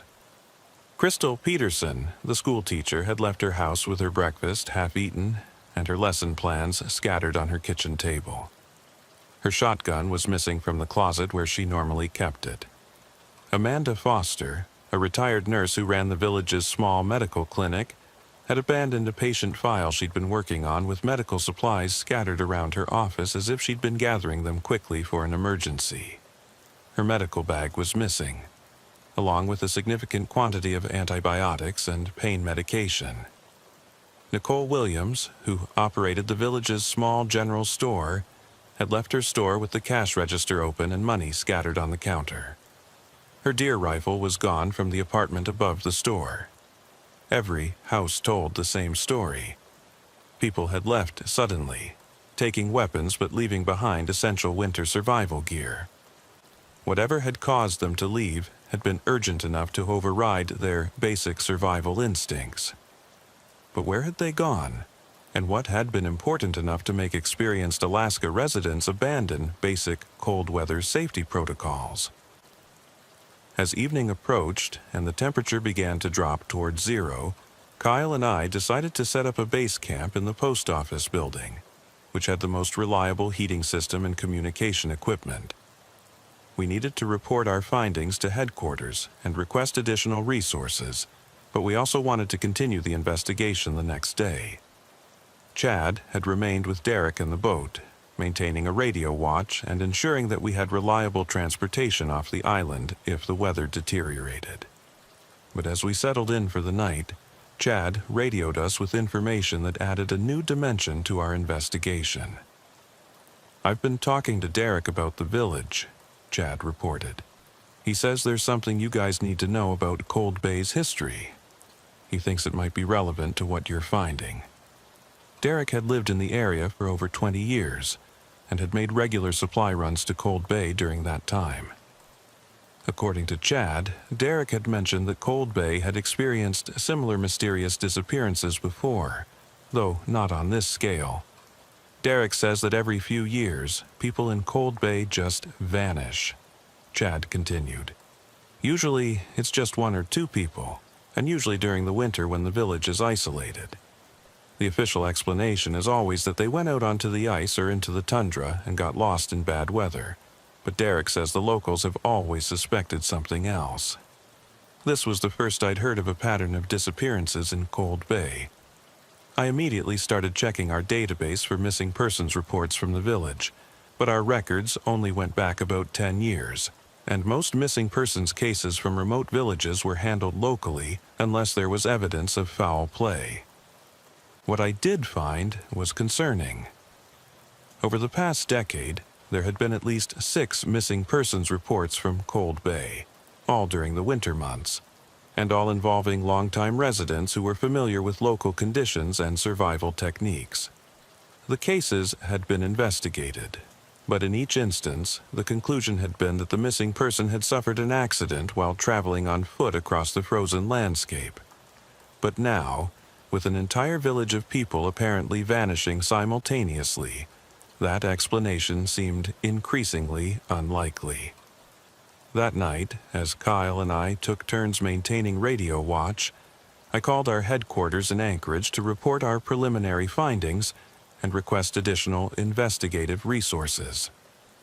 I spoke with Lieutenant Tyler Brooks, who oversees major case investigations for our region. "Jake, what you're describing sounds like some kind of mass evacuation," Lieutenant Brooks said after I'd briefed him on what we'd found. But why would an entire village evacuate without notifying authorities? And where would they go? Those were the same questions Kyle and I had been asking ourselves. Cold Bay was one of the most isolated communities in Alaska. If the residents had left the village, they would have had to travel across miles of frozen tundra in sub-zero temperatures, or attempt to cross the Bering Sea in small boats during some of the most dangerous weather conditions of the year. Either option would be essentially suicidal for a group that included elderly residents and people without extensive wilderness survival experience. Lieutenant Brooks told me that he was organizing a larger investigative team, including specialists in mass casualty incidents and experts in wilderness search and rescue. But the earliest they could reach Cold Bay would be in 3 or 4 days, assuming the weather improved enough to allow air transportation. In the meantime, Kyle and I were on our own to continue the investigation and try to determine what had happened to the missing residents. The next morning, March 18th, we began a more systematic search of the village and the surrounding area. Our goal was to find any clues about where the residents might have gone and whether they had left voluntarily or been forced to evacuate by some kind of emergency. We started by examining the village's infrastructure to see if there had been any kind of emergency that might have required evacuation. We checked the power plant, the water treatment facility, and the fuel storage tanks, but everything appeared to be functioning normally. The village's emergency supplies were also intact. The community center, which served as an emergency shelter during severe weather, contained full stocks of food, water, medical supplies, and emergency equipment. If the residents had been forced to evacuate due to some kind of infrastructure failure, they hadn't taken the emergency supplies with them. We expanded our search to the outskirts of the village, looking for any signs that the residents had left on foot across the tundra. The snow conditions made tracking difficult, but Kyle was able to identify some evidence of foot traffic leading away from the village toward the northeast. The tracks were partially obscured by wind and recent snowfall, but Kyle could make out what appeared to be multiple sets of footprints, including some that seemed to indicate people carrying heavy loads. The tracks led away from the village in a roughly straight line toward a range of low hills about 5 miles away. "This is strange," Kyle said, as we followed the tracks across the frozen landscape. If people were evacuating the village, why would they head toward the hills? There's nothing out there except wilderness. If they were trying to reach safety, they'd head toward the airstrip or try to signal for rescue. The tracks were difficult to follow as we moved farther from the village. The wind had blown snow over most of the evidence, and in some areas, the hard-packed snow didn't hold footprints clearly. But Kyle was able to maintain the general direction by looking for other signs of passage: broken vegetation, disturbed snow, and occasional clear footprints in sheltered areas. After about 2 hours of tracking, we reached the base of the hills where the footprints seemed to lead. The terrain here was more rugged, with rocky outcroppings and deep ravines that would be treacherous to navigate in winter conditions. Kyle found a spot where the tracks converged near a large boulder, and it was clear that a significant number of people had gathered at this location. The snow was heavily disturbed, and there were signs that people had been here for an extended period, possibly several hours. But from this point, the tracks scattered in multiple directions. Some led up into the hills, others followed a frozen creek bed toward the east, and still others seemed to double back toward the village before disappearing entirely. "It's like they split up," Kyle observed as we tried to make sense of the conflicting evidence. But why would they do that? If they were trying to reach safety, they'd stay together. If they were being forced to move by someone else, the captors would want to keep them in a group for control. We decided to follow the clearest set of tracks, which led up into the hills toward what appeared to be some kind of natural shelter or cave system. The climbing was difficult in the snow and ice, and we had to be careful not to lose our footing on the steep, rocky slopes. About a mile up into the hills, we found what the tracks had been leading to. There was a cave system carved into the hillside, with multiple entrances and passages that extended deep into the rock. The largest entrance was about 8 feet, wide and tall enough for a person to walk through without ducking. But what was most disturbing was the evidence of recent human activity around the cave entrances. The snow around the caves had been heavily trampled, and there were obvious signs that people had been moving equipment and supplies into the underground passages. We found abandoned containers, pieces of rope, and what appeared to be improvised stretchers made from tarps and wooden poles. More significantly, we found bloodstains in the snow near one of the cave entrances. The blood was partially frozen, but appeared to be relatively fresh, possibly within the past few days. Kyle drew his weapon, and I did the same as we prepared to investigate the cave system. We had no idea what we might find inside, but the evidence suggested that something violent had occurred at this location. The main cave entrance led to a large chamber that extended back into the hillside for about 30 feet. Using our flashlights, we could see that the chamber had been used recently as some kind of staging area or temporary shelter. There were sleeping bags scattered around the floor, along with food containers, water bottles, and other supplies that suggested people had been living in the cave for at least several days. But what was most disturbing was the evidence of medical treatment that had been taking place in the cave. We found medical supplies including bandages, antiseptic, and surgical instruments. There were blood-stained cloths and evidence that someone had been performing medical procedures on multiple patients. Amanda Foster's missing medical bag was lying open near the back of the cave, with most of its contents scattered around. But there were no people in the cave, either patients or medical personnel. Kyle found a passage leading deeper into the cave system, and we decided to investigate further. The passage was narrow and required us to move single file, but it opened into another chamber that was even larger than the first. This chamber contained evidence of more extensive habitation. There were makeshift beds constructed from sleeping bags and salvaged materials, a food preparation area with camping stoves and cooking supplies, and what appeared to be a communication center with radio equipment and maps of the local area. But most significantly, we found written records that provided our first real clues about what had happened to the missing residents of Cold Bay. Scattered around the communication area were handwritten notes, apparently records of radio communications and planning documents. The handwriting belonged to multiple people, and the content painted a terrifying picture of what the Cold Bay residents had been dealing with. The earliest note was dated March 10th, 5 days before Stephanie had called our office. It read, "Travis reports unusual activity near the old cannery site. Multiple individuals observed moving equipment during night hours. No response to radio contact attempts. Recommend increased security patrols." Another note, dated March 12th, was more urgent. "Brandon confirms armed individuals have established camp near fuel storage facility. Weapons observed include military-style rifles. Subjects appear to be monitoring village communications. Emergency evacuation may be necessary." The most recent note, dated March 14th, was written in what appeared to be Stephanie's handwriting. "Communication with outside authorities compromised. Unknown subjects have jammed radio frequencies and cut satellite internet connection.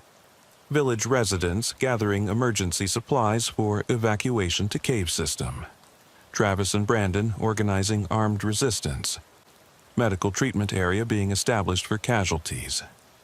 The notes revealed that the residents of Cold Bay hadn't simply vanished. They had been driven from their homes by some kind of organized group that had taken control of the village. The residents had evacuated to the cave system as an emergency shelter while planning some kind of resistance effort. But where were they now? and who were the armed individuals who had forced them from their homes. Kyle was examining the radio equipment when he made a discovery that answered part of our questions. The radio had been modified with additional equipment that appeared to be some kind of jamming device designed to block communications on specific frequencies. Someone was definitely jamming radio communications from the village, Kyle reported. This equipment is sophisticated. It's not something you could buy at a regular electronics store. Whoever installed this knew what they were doing. I was photographing the written records when I heard something that made me freeze. From somewhere deeper in the cave system, I could hear voices, faint, but definitely human, and speaking in what sounded like a foreign language. Kyle heard it too, and we both drew our weapons and moved toward the sound. The voices were coming from a passage that led even deeper into the cave system, beyond the area we had already explored. Moving carefully and quietly, we followed the sound through a narrow passage that opened into yet another chamber. This chamber was larger than the others, and showed signs of much more extensive occupation. There were dozens of sleeping areas, cooking facilities, equipment storage areas, and what appeared to be a command center with sophisticated communication equipment. But most significantly, there were people. We counted at least 20 individuals, all armed with military-style rifles and wearing winter camouflage clothing.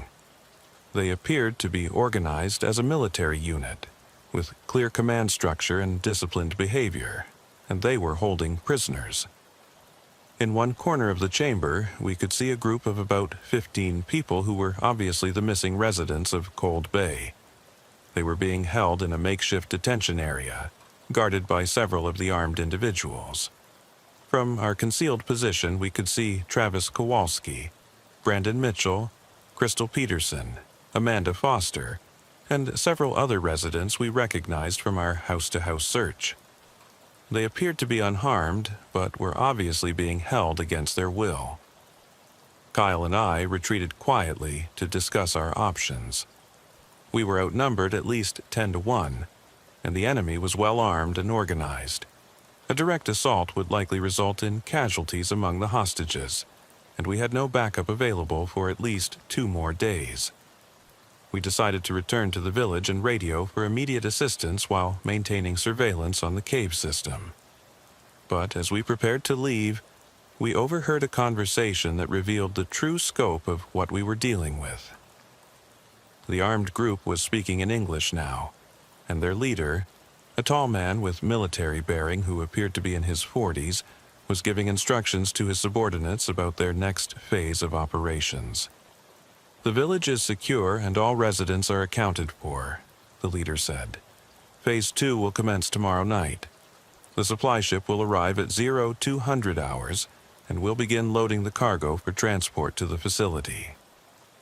"What about the local authorities?" one of his subordinates asked. The postmaster managed to make contact before we cut communications. "Irrelevant," the leader replied. "By the time any investigation reaches this location, we'll be gone and the villagers will be at the processing facility.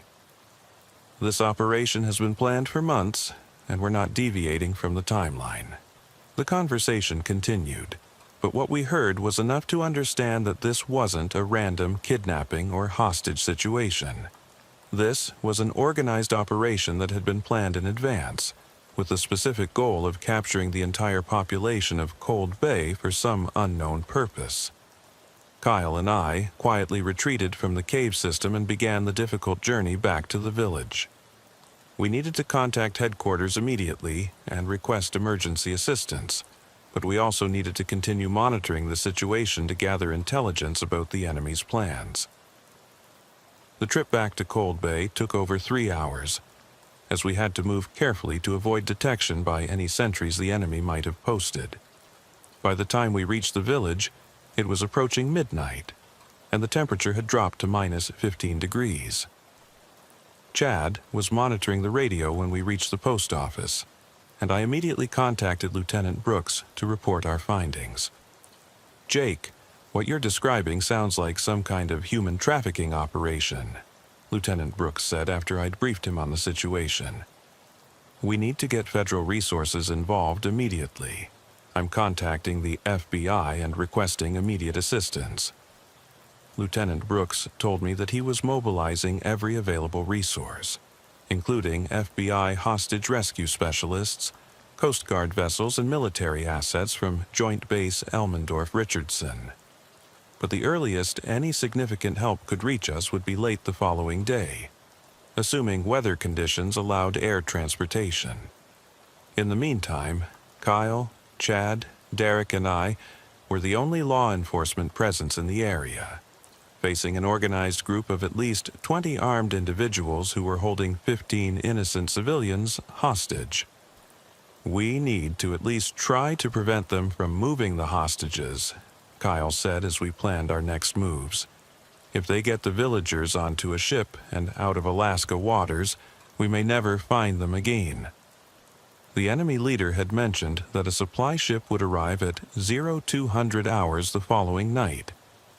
If we could disrupt that operation, we might be able to prevent the hostages from being transported to whatever facility they had mentioned. Chad had an idea that might give us a tactical advantage. Derek's boat has marine radar and GPS tracking, he said. If we can get out onto the water and monitor the area around Cold Bay, we might be able to intercept the supply ship before it reaches the village. It was a risky plan, but it might be our only chance to prevent the hostages from disappearing entirely. We spent the rest of the night preparing for what would essentially be a naval interdiction operation using a fishing boat against an unknown enemy vessel. The next day, March 19th, we maintained surveillance on the village while monitoring radio communications for any sign of the approaching supply ship. Kyle positioned himself on high ground overlooking the harbor, while Chad and I prepared Derek's boat for what could be a dangerous confrontation at sea. Around 6 p.m., Kyle reported unusual activity in the village. "I can see movement around the dock area," he radioed. "Looks like they're preparing to receive a vessel. Multiple armed individuals moving supplies toward the harbor." At 10:30 p.m., Derek's radar picked up a large vessel approaching Cold Bay from the northwest. The ship was traveling without navigation lights and appeared to be trying to approach the village undetected. "That's definitely not a regular supply vessel," Derek said as he studied the radar signature. "It's too big and moving too fast, and no legitimate vessel would approach a harbor without lights in these conditions." We maneuvered Derek's boat to intercept the approaching vessel while staying far enough away to avoid detection. Through binoculars, we could see that it was a large cargo ship, probably around 200 feet long, with obvious modifications for carrying human cargo rather than regular freight. Kyle confirmed by radio that armed individuals were moving the hostages from the cave system toward the village dock. We had only a short window of time to act before the villagers would be loaded onto the ship and transported to an unknown destination. Derek positioned our boat to block the cargo ship's approach to the harbor, while Chad radioed our position and situation to the Coast Guard cutter that was still hours away. I used the boat's public address system to identify ourselves as law enforcement and order the cargo ship to stop and prepare for boarding. The response was immediate and violent. The cargo ship opened fire on our position with what appeared to be mounted machine guns. Derek immediately began evasive maneuvers, while Kyle returned fire with his service rifle from our concealed position overlooking the harbor. The firefight continued for about 10 minutes, with the cargo ship trying to reach the dock while we attempted to prevent them from landing. Derek's seamanship and knowledge of local waters gave us a significant advantage, as he was able to use the rocky shoreline and shallow areas to limit the enemy's ability to maneuver. But we were severely outgunned, and it became clear that we couldn't prevent the cargo ship from reaching the dock through direct confrontation. Kyle made the decision that probably saved the lives of the hostages. Instead of continuing the naval battle, He used explosives from our emergency kit to destroy the village's fuel storage facility, creating a massive fire that illuminated the entire harbor and made it impossible for the cargo ship to approach the dock undetected. The explosion and resulting fire could be seen for miles, and it served as a beacon for the Coast Guard cutter and other rescue aircraft that were approaching the area. More significantly, the fire blocked the cargo ship's access to the dock and forced them to abort their mission. The cargo ship withdrew from the area, but not before the enemy forces on shore abandoned their positions and retreated into the wilderness, leaving the hostages behind in the cave system. Kyle and I immediately returned to the cave system to secure the hostages and provide medical assistance. We found all 15 villagers alive but traumatized by their ordeal. Amanda Foster, the village nurse, had been providing medical care to several residents who had been injured during the initial capture, but everyone was in stable condition. Travis Kowalski, who had emerged as the leader of the villagers during their captivity, provided us with detailed information about their captors and what they had observed during their time as prisoners. They weren't random criminals, Travis told us, as we helped evacuate the villagers back to the safety of the village. These were professionals, probably military or ex-military. They had detailed intelligence about our village. They knew who lived where, what our routines were, even personal details about our families and backgrounds. According to Travis, the attack had begun on March 10th when armed individuals had been spotted near the village's perimeter. The residents had initially assumed they were hunters or researchers, but when attempts to make contact failed, the villagers had become suspicious. By March 12th, it was clear they weren't just passing through, Travis continued. They had established positions around the village and were monitoring our communications. When we tried to call for help, we discovered that our radio and internet communications had been jammed. Brandon Mitchell provided additional details about the capture operation. They moved on the village during the night of March 14th, he said. It was coordinated and professional. They hit multiple houses simultaneously, using non-lethal weapons to subdue anyone who resisted. They knew exactly how many people lived in each house and where to find us. Crystal Peterson, who had been one of the last residents captured, described the enemy's behavior during the time they were held prisoner. They kept asking us questions about our families, about people who visited the village, about government officials we might have contact with. It was like they were gathering intelligence for something bigger than just kidnapping us. The most disturbing information came from Amanda Foster, who had been forced to provide medical care to several of the enemy operatives who had been injured during their initial assault on the village. They weren't American, Amanda told us as we documented the victims' statements. At least some of them weren't. I heard them speaking in what sounded like Russian or maybe another Eastern European language, and the medical supplies they had, some of the medication labels were in foreign languages. Amanda had also observed something that added another layer of complexity to the investigation. They had detailed medical records for each of us, she said. Blood types, medical histories, current medications, information that you couldn't get just by observing us from a distance. This suggested that the enemy had access to medical records or other personal information that should have been confidential. Either they had sophisticated intelligence-gathering capabilities, or they had assistance from someone with access to government or medical databases. Kyle was documenting the cave system where the villagers had been held when he made a discovery that provided crucial evidence about the enemy's identity and purpose. Hidden in one of the deeper chambers, he found a cache of documents and equipment that the enemy had abandoned during their hasty retreat.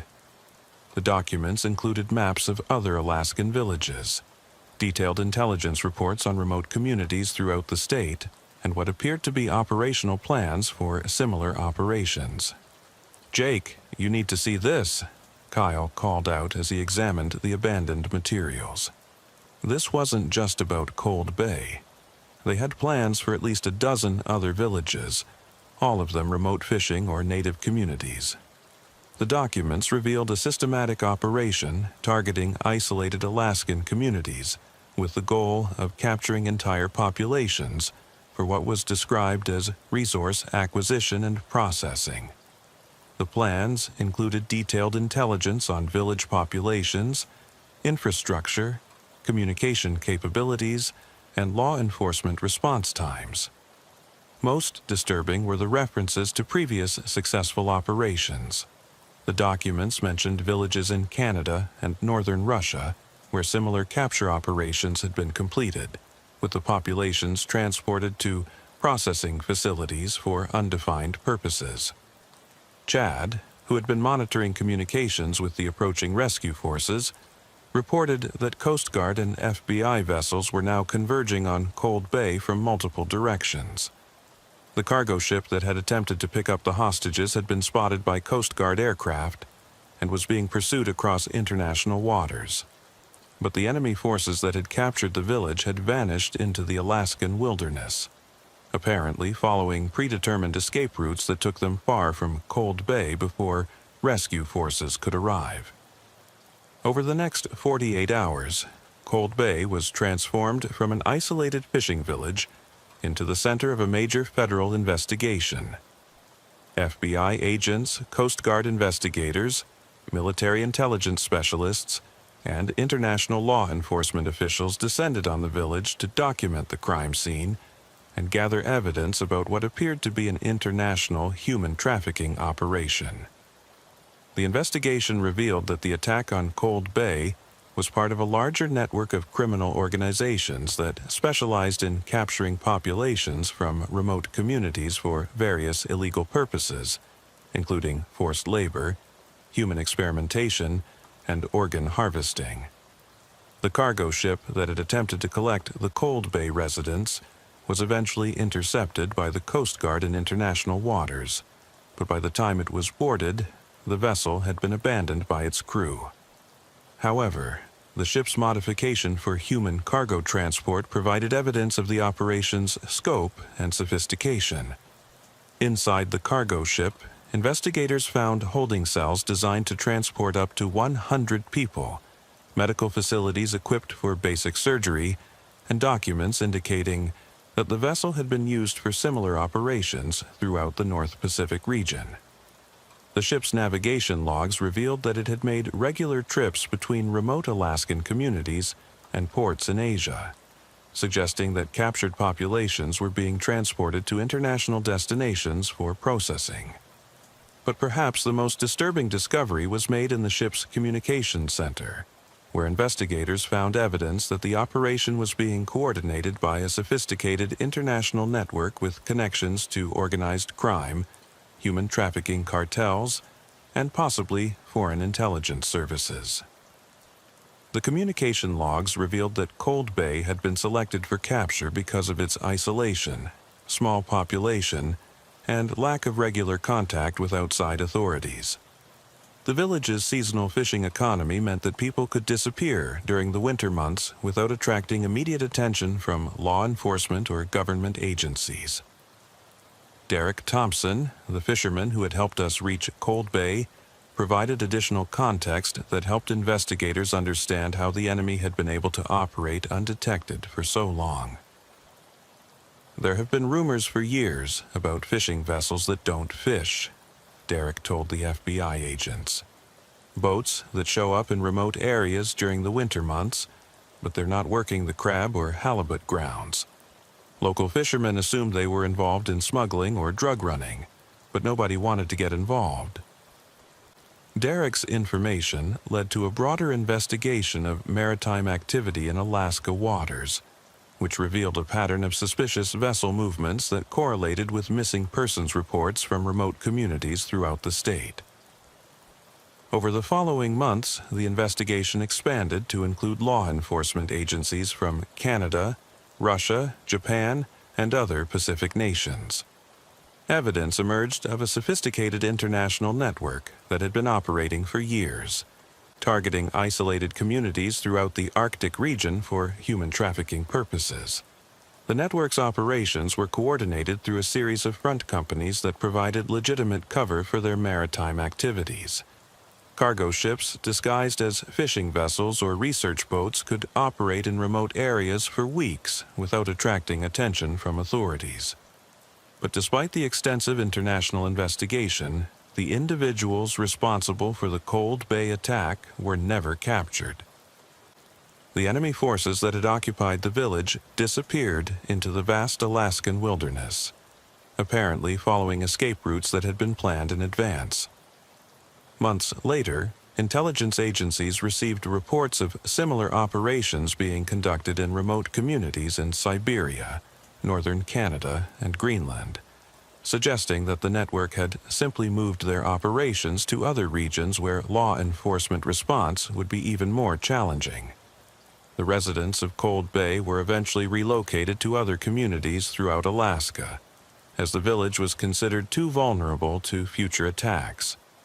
The abandonment of Cold Bay marked the end of a fishing community that had existed for over a century, destroyed by criminal forces that the residents never could have anticipated. Travis Kowalski and his wife moved to Anchorage, where Travis took a job with the Alaska State Troopers as a consultant on remote community security.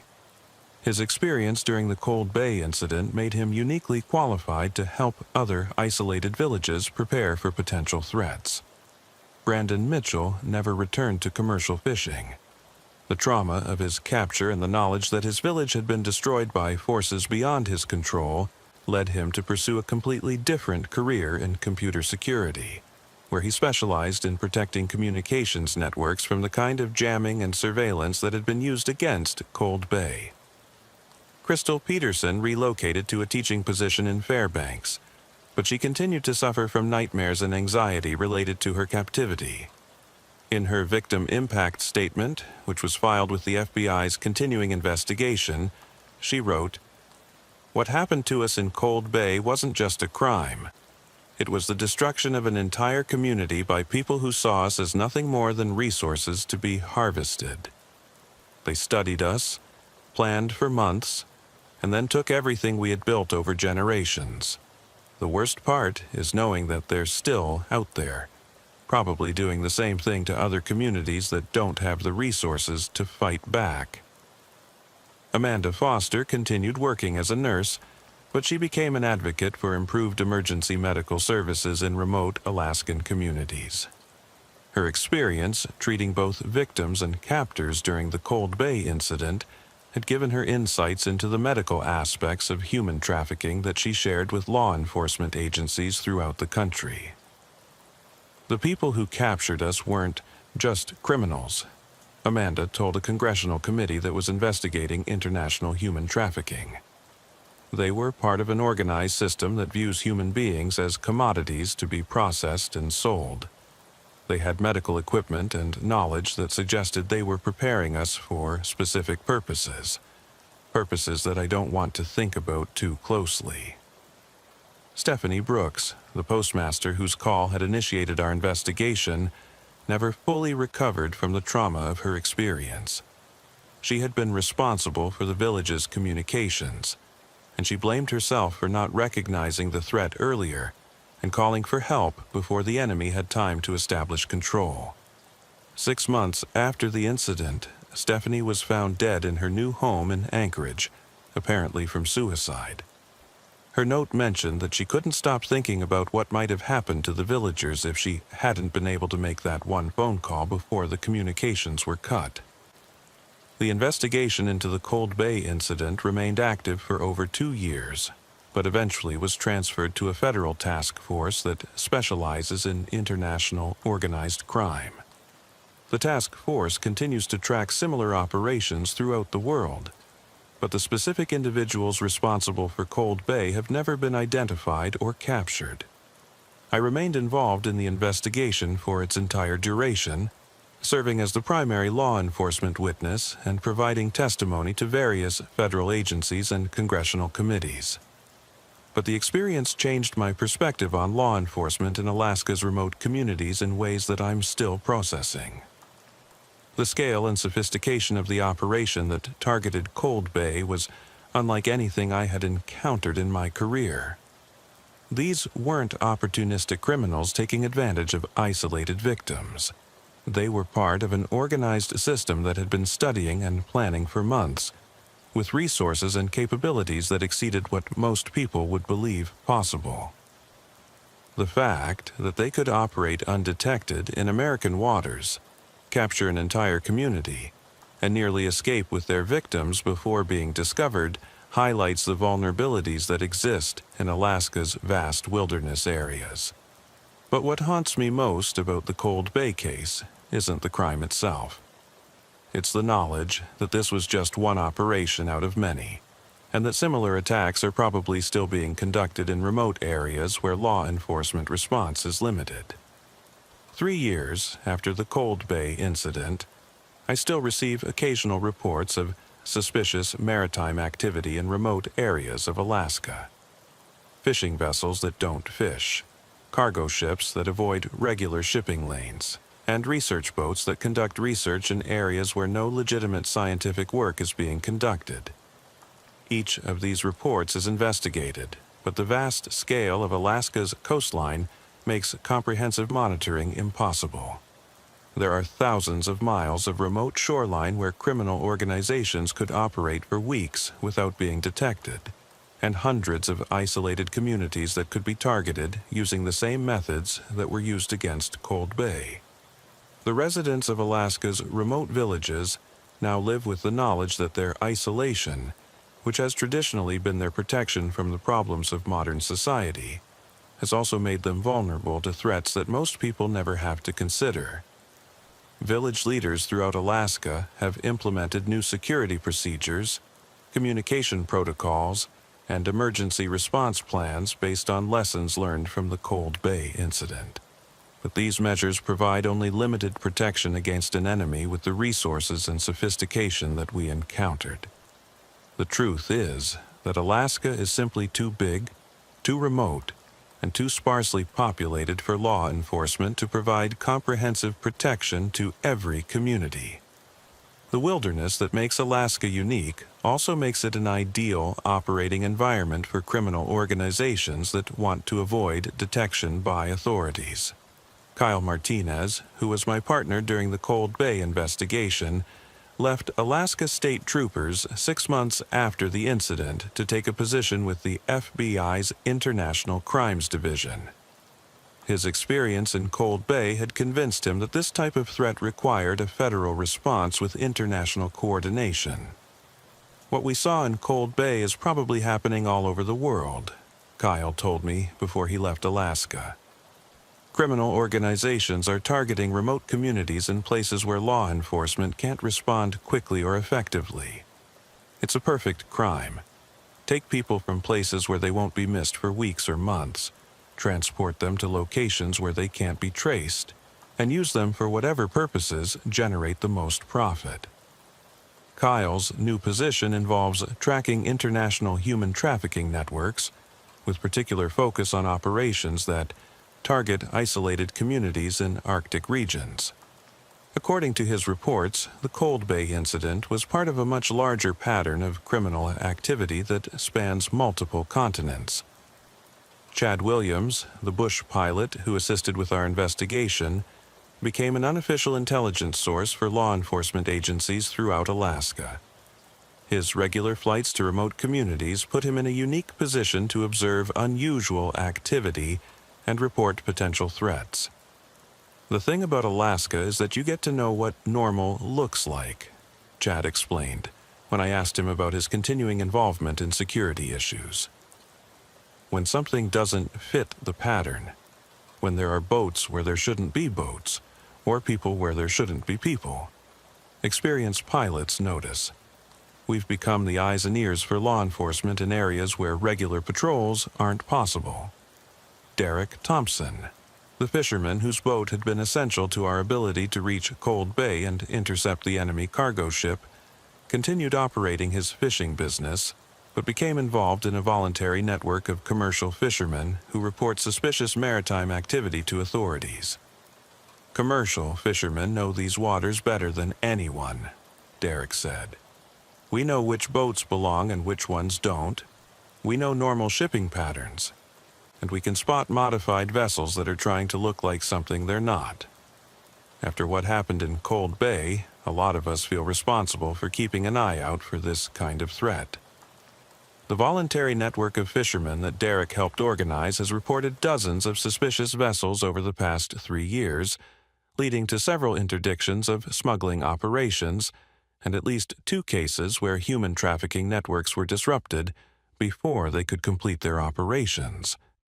But the network has also confirmed that criminal maritime activity in Alaska waters is much more extensive than law enforcement agencies had previously realized. The reports from commercial fishermen suggest that organized crime groups are using Alaska's remote waters as a regular transit route for various illegal activities. Lieutenant Tyler Brooks, who coordinated the law enforcement response to the Cold Bay incident, was promoted following the investigation, and now oversees a specialized unit that focuses on crimes in remote Alaskan communities. The Cold Bay case taught us that we need to think differently about law enforcement in Alaska, Lieutenant Brooks explained when I visited his unit recently. Traditional policing models don't work when you're dealing with communities that are hundreds of miles from the nearest backup, and criminals who have sophisticated planning and international support. Lieutenant Brooks's unit has developed new protocols for responding to threats against remote communities, including pre-positioned emergency supplies, improved communication systems, and coordination agreements with military and Coast Guard assets that can provide rapid response capabilities. But even with these improvements, the fundamental challenge remains the same. Alaska is simply too vast for comprehensive law enforcement coverage, and criminal organizations with sufficient resources and planning can still operate in remote areas with minimal risk of detection. The federal task force that took over the Cold Bay investigation has identified similar operations in remote areas of Canada, Russia, Greenland, and northern Scandinavia. The pattern suggests that criminal organizations are specifically targeting Arctic communities because of their isolation and the limited law enforcement presence in these regions. According to the task force's reports, which are classified but portions of which have been shared with state and local law enforcement, the criminal networks involved in these operations have access to sophisticated intelligence capabilities, military-grade equipment, and international logistics networks that allow them to move people and resources across national boundaries with minimal risk of detection. The scope and sophistication of these networks suggest that they may have connections to organized crime syndicates, human trafficking cartels, and possibly foreign intelligence services that view remote populations as resources to be exploited for various purposes. But perhaps the most disturbing aspect of the task force's findings is the suggestion that the Cold Bay operation was relatively small compared to some of the criminal activities they have documented in other regions. Reports from northern Russia describe entire native villages that have simply disappeared, with no trace of the populations and no investigation by local authorities. Similar reports from remote areas of Canada and Greenland suggest that indigenous communities are particularly vulnerable to this type of exploitation because their disappearance is less likely to attract attention from government agencies. The international scope of these criminal networks means that even successful law enforcement operations in one region may simply cause the criminals to shift their activities to other areas where detection is less likely. 5 years after the Cold Bay incident, the case remains officially open, though active investigation has been suspended pending new evidence or intelligence about the individuals responsible for the attack. I continue to work for Alaska State Troopers, but my focus has shifted to developing prevention and response strategies for remote communities throughout the state. My experience in Cold Bay has made me uniquely qualified to understand the vulnerabilities that exist in isolated villages and the types of threats they may face. The work involves traveling to remote communities throughout Alaska, to assess their security situations, help them develop emergency response plans, and train local residents in communication protocols that can help them contact authorities quickly if they observe suspicious activity. But despite these efforts, I know that Alaska's remote communities remain vulnerable to the type of sophisticated criminal operation that destroyed Cold Bay. The fundamental problem, the vast distances, limited communication capabilities, and minimal law enforcement presence in remote areas, cannot be solved completely with the resources currently available. Every time I visit a remote village, I find myself looking at the community through the eyes of a potential attacker. How would criminals gather intelligence about this community? What vulnerabilities could they exploit? How long would it take for law enforcement to respond to a call for help? The answers to these questions are usually disturbing. Most remote Alaskan communities could be isolated and captured using methods similar to those employed in Cold Bay, and many of them would be even more vulnerable because they lack the communication capabilities that allowed Stephanie Brooks to call for help before the attack began. The residents of these communities are aware of their vulnerability, but they also understand that their remote lifestyle comes with inherent risks that cannot be eliminated completely. They have chosen to live in isolation because of the benefits it provides: connection to traditional ways of life, independence from modern society's problems, and access to Alaska's incredible natural resources. But they also live with the knowledge that their isolation makes them potential targets for criminal organizations that view remote populations as opportunities for exploitation rather than communities deserving of protection. The legacy of the Cold Bay incident is complex and ongoing. On one hand, the investigation led to improved security measures for remote communities throughout Alaska and increased awareness of the threats posed by international criminal networks. On the other hand, the destruction of Cold Bay represents the loss of a unique community that had existed for over a century, destroyed by forces that the residents could never have anticipated or defended against using their own resources.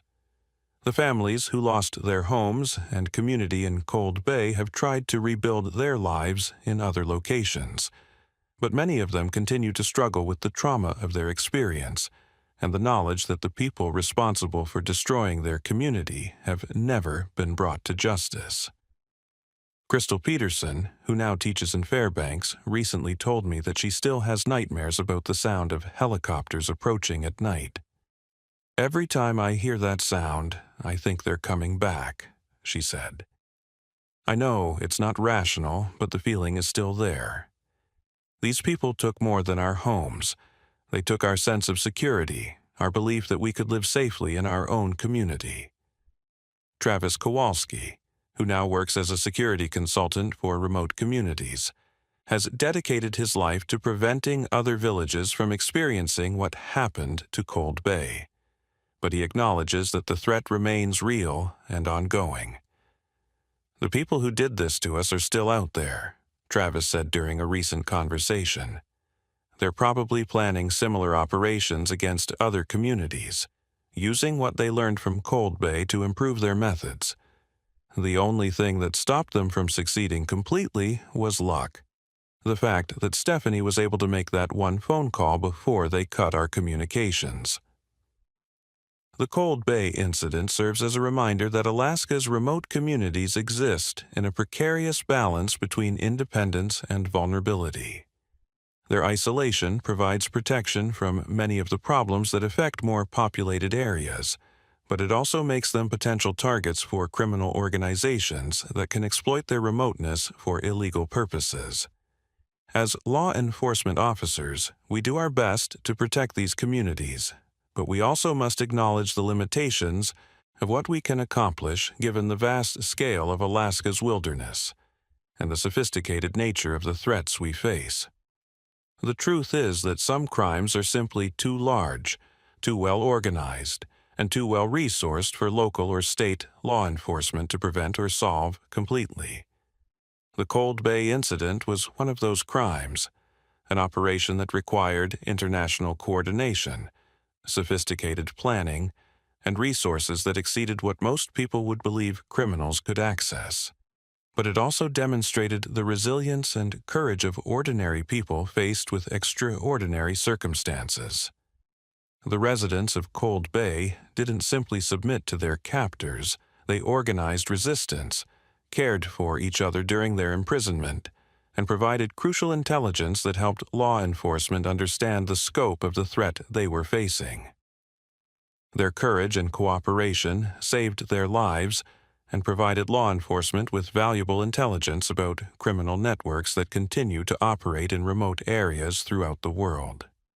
The case also highlighted the importance of communication systems and emergency response protocols for remote communities. Stephanie Brooks's ability to contact authorities before the attack was complete was the crucial factor that prevented the operation from succeeding. In the years since the Cold Bay incident, significant resources have been invested in improving communication capabilities for remote Alaskan communities, including satellite communication systems, emergency radio networks, and coordination protocols with law enforcement agencies. These improvements have undoubtedly saved lives and prevented other criminal operations from succeeding, but they cannot eliminate the fundamental vulnerability that exists when small, isolated communities are targeted by sophisticated criminal organizations. The Cold Bay case remains one of the most complex and disturbing investigations I have ever been involved with, not just because of the scale of the crime, but because of the ongoing implications for public safety in Alaska's remote areas. Every time I receive a report of suspicious activity in a remote village, every time a community goes silent for longer than usual, every time a fishing vessel is spotted in an area where it doesn't belong, I think about Cold Bay and wonder if we're seeing the beginning of another operation. Sometimes the reports turn out to be false alarms, legitimate activities that appeared suspicious to concerned observers. But sometimes they lead to discoveries that confirm our worst fears about the ongoing threat posed by criminal organizations that view Alaska's remote communities as opportunities for exploitation.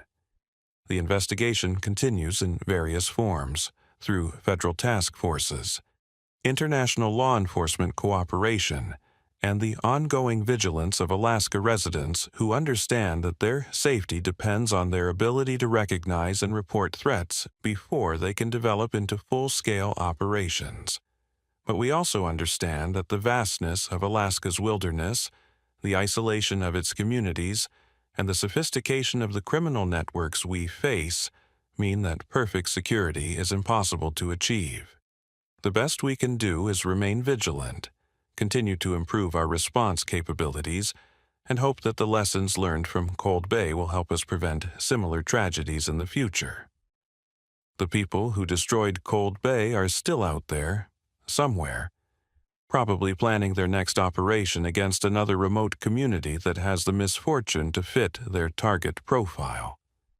And until they are stopped, every isolated village in Alaska remains potentially vulnerable to the same fate that befell the residents of Cold Bay: capture, transportation to unknown destinations, and disappearance into criminal networks that operate beyond the reach of law enforcement. The wilderness that makes Alaska unique also makes it an ideal hunting ground for predators who view human beings as resources to be harvested rather than communities to be protected. And in that wilderness, the balance between independence and vulnerability remains as precarious as ever. There's something about the ice roads of northern Alaska that gets into your soul. Miles and miles of frozen wilderness, where the only signs of civilization are the massive trucks hauling equipment to remote drilling sites and mining operations. It's a world where temperatures drop to -50, where a mechanical breakdown can mean death, and where the isolation is so complete that help might be days away even if you can call for it. I'm Trooper Kyle Brennan with the Alaska State Troopers, and I've been patrolling the interior highways for 6 years. I thought I'd seen everything this job could throw at me.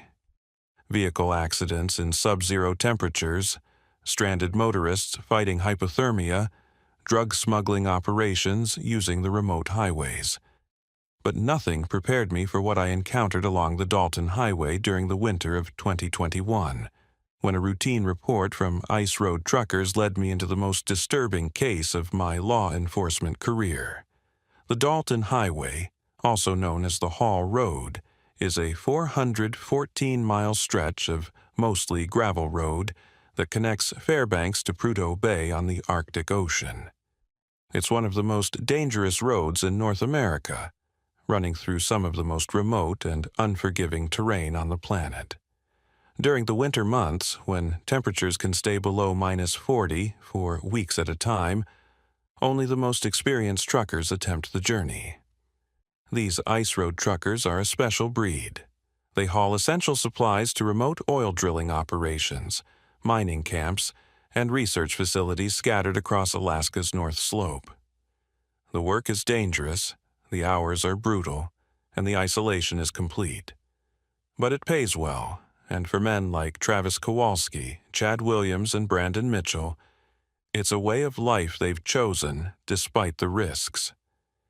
It was January 12, 2021, when I received a call that would change my understanding of what human beings are capable of when they think no one is watching. The call came from our dispatch center in Fairbanks, reporting that several ice road truckers had contacted authorities about something unusual they'd discovered along a remote section of the Dalton Highway, about 200 miles north of the Arctic Circle. "We've got multiple truckers reporting the same thing," dispatcher Melissa Chang told me as I prepared to respond to the call. "They're all saying they've seen something that doesn't look right near mile marker 267. Bodies, maybe, or what used to be bodies." Mile marker 267 on the Dalton Highway is in the middle of absolutely nowhere.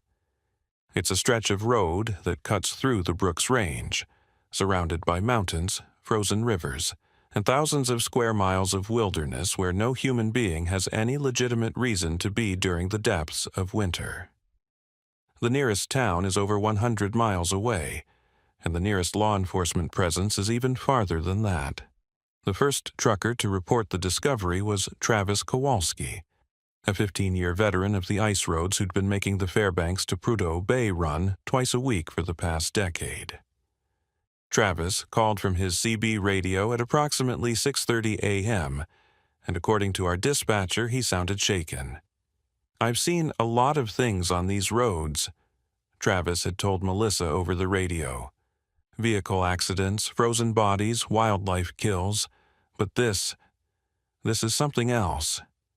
Someone needs to come look at this before the next storm hits and covers everything up." The second call came about an hour later from Chad Williams, another experienced ice road trucker who'd been traveling southbound when he spotted the same area that had disturbed Travis. Chad's description was more detailed and significantly more disturbing. "There are definitely human remains out there," Chad reported. "Multiple bodies. Looks like they've been there for a while. But they're not arranged like accident victims. Someone put them there deliberately. Someone arranged them." By 9 a.m., we'd received similar reports from 4 different truckers, all describing the same general location and all expressing the opinion that what they'd seen wasn't the result of an accident or natural death. The consensus among these experienced drivers, who'd seen their share of road fatalities and wilderness tragedies, was that they were looking at a crime scene. I made the decision to respond immediately, despite the challenging weather conditions and the distance involved. January in northern Alaska means temperatures around -30 to -40, limited daylight hours, and weather that can change from clear skies to whiteout blizzard conditions in minutes. But if there really were human remains at mile marker 267, time was critical. The next major storm could bury the evidence under feet of snow, making any investigation impossible until spring thaw. I assembled a response team consisting of myself, Trooper Amanda Walsh, who has extensive experience with crime scene documentation, and Trooper Jake Sullivan, who's qualified in wilderness survival and emergency medical response. We also contacted our forensics specialist, Dr. Crystal Peterson, who agreed to meet us at the scene if our initial assessment confirmed that we were dealing with a criminal matter. We left Fairbanks at 11 a.m. in a convoy of 2 patrol vehicles equipped for extreme weather operations. The temperature was minus 38 degrees, with a wind chill that made it feel like minus 50. The forecast called for clear conditions through the afternoon, but a major storm system was expected to move through the area starting around midnight. The drive to mile marker 267 took us through some of the most desolate landscape in North America. For the first 100 miles, we occasionally passed other vehicles, mostly oil company trucks and supply convoys heading to or from the North Slope facilities. But as we got farther north, traffic became increasingly sparse, and for the final 50 miles of our journey, we saw no other vehicles at all. The Dalton Highway in winter is an otherworldly place. The road cuts through a landscape that looks like the surface of an alien planet. Endless white expanses broken only by the dark silhouettes of mountains and the occasional stand of spruce trees, their branches heavy with snow and ice. The silence is absolute, broken only by the sound of our engines and the wind whistling across the frozen wilderness. As we approached a mile marker 267, Amanda radioed ahead to confirm that we were nearing the location described by the truckers. The area was exactly as they had described. A straight stretch of highway with good visibility in both directions, surrounded by gently rolling terrain covered in deep snow. It was Jake who spotted them first. "Kyle, pull over," he said, his voice tense with concern. "About 200 yards off the highway to the east. Do you see that?" I stopped the convoy and looked in the direction Jake was pointing. At first, all I could see was the typical winter landscape: white snow, dark rocks, scattered vegetation. But as my eyes adjusted to the bright reflection of sunlight off the snow, I began to make out shapes that definitely weren't natural. There were dark objects protruding from the snow in what appeared to be a deliberate pattern. Even from a distance of 200 yards, it was clear that these weren't rocks or natural debris. They were too regular, too intentionally placed, and too obviously artificial to be anything other than human-made. Amanda was already documenting the scene with her camera as we approached the area on foot. The snow was deep, up to our knees in most places, and the cold was so intense that our breath froze instantly, creating small clouds of ice crystals around our faces. As we got closer to the objects, what we found exceeded our worst expectations. There were 7 human bodies, all in various stages of decomposition and preservation due to the extreme cold. But these weren't the remains of accident victims or people who had died from exposure. These bodies had been deliberately arranged in a precise geometric pattern, positioned in a way that was clearly intentional and deeply disturbing. The bodies were arranged in a circle, with each one facing inward toward the center of the formation. They were all partially clothed, but their clothing had been removed or altered in ways that suggested the arrangement had been done for ceremonial or ritualistic purposes rather than practical considerations. What made the scene even more disturbing was the evidence of deliberate mutilation and torture that was visible on each of the bodies. Even with the preservation effects of the extreme cold, it was clear that these people had not died quickly or peacefully. Amanda immediately began photographing the scene, while Jake and I established a security perimeter and looked for any evidence of how the bodies had been transported to this remote location. The nearest road access was the Dalton Highway itself, which meant that whoever had created this scene had somehow moved 7 bodies across 200 yards of deep snow in sub-zero temperatures.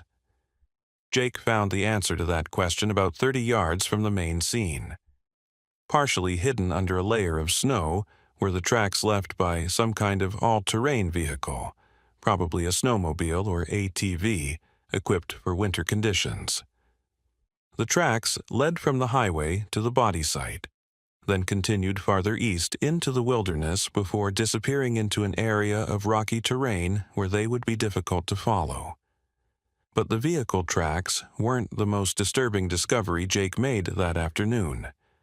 Near the ATV tracks, he found evidence of a much larger operation than just the disposal of 7 bodies. There were the remains of what appeared to be a temporary camp. Tent stakes, fire rings, and scattered debris that suggested someone had been using this location as a base of operations for an extended period of time. "Kyle, you need to see this," Jake called out as he examined the campsite remains. This wasn't a one-time thing. Someone's been using this area regularly.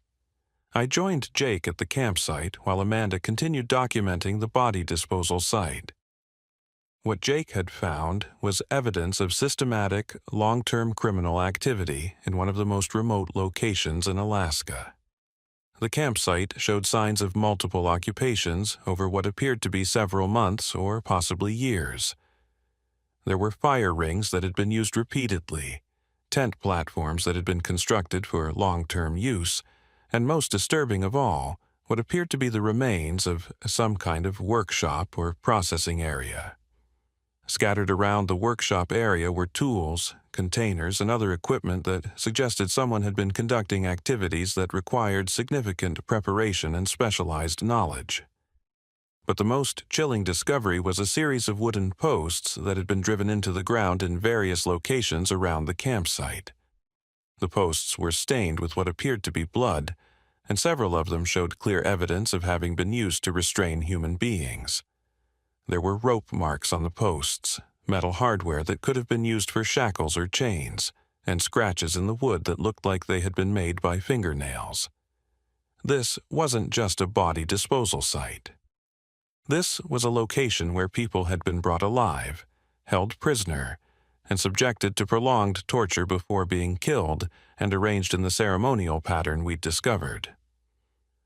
Amanda finished her initial documentation of the body site and joined us at the campsite.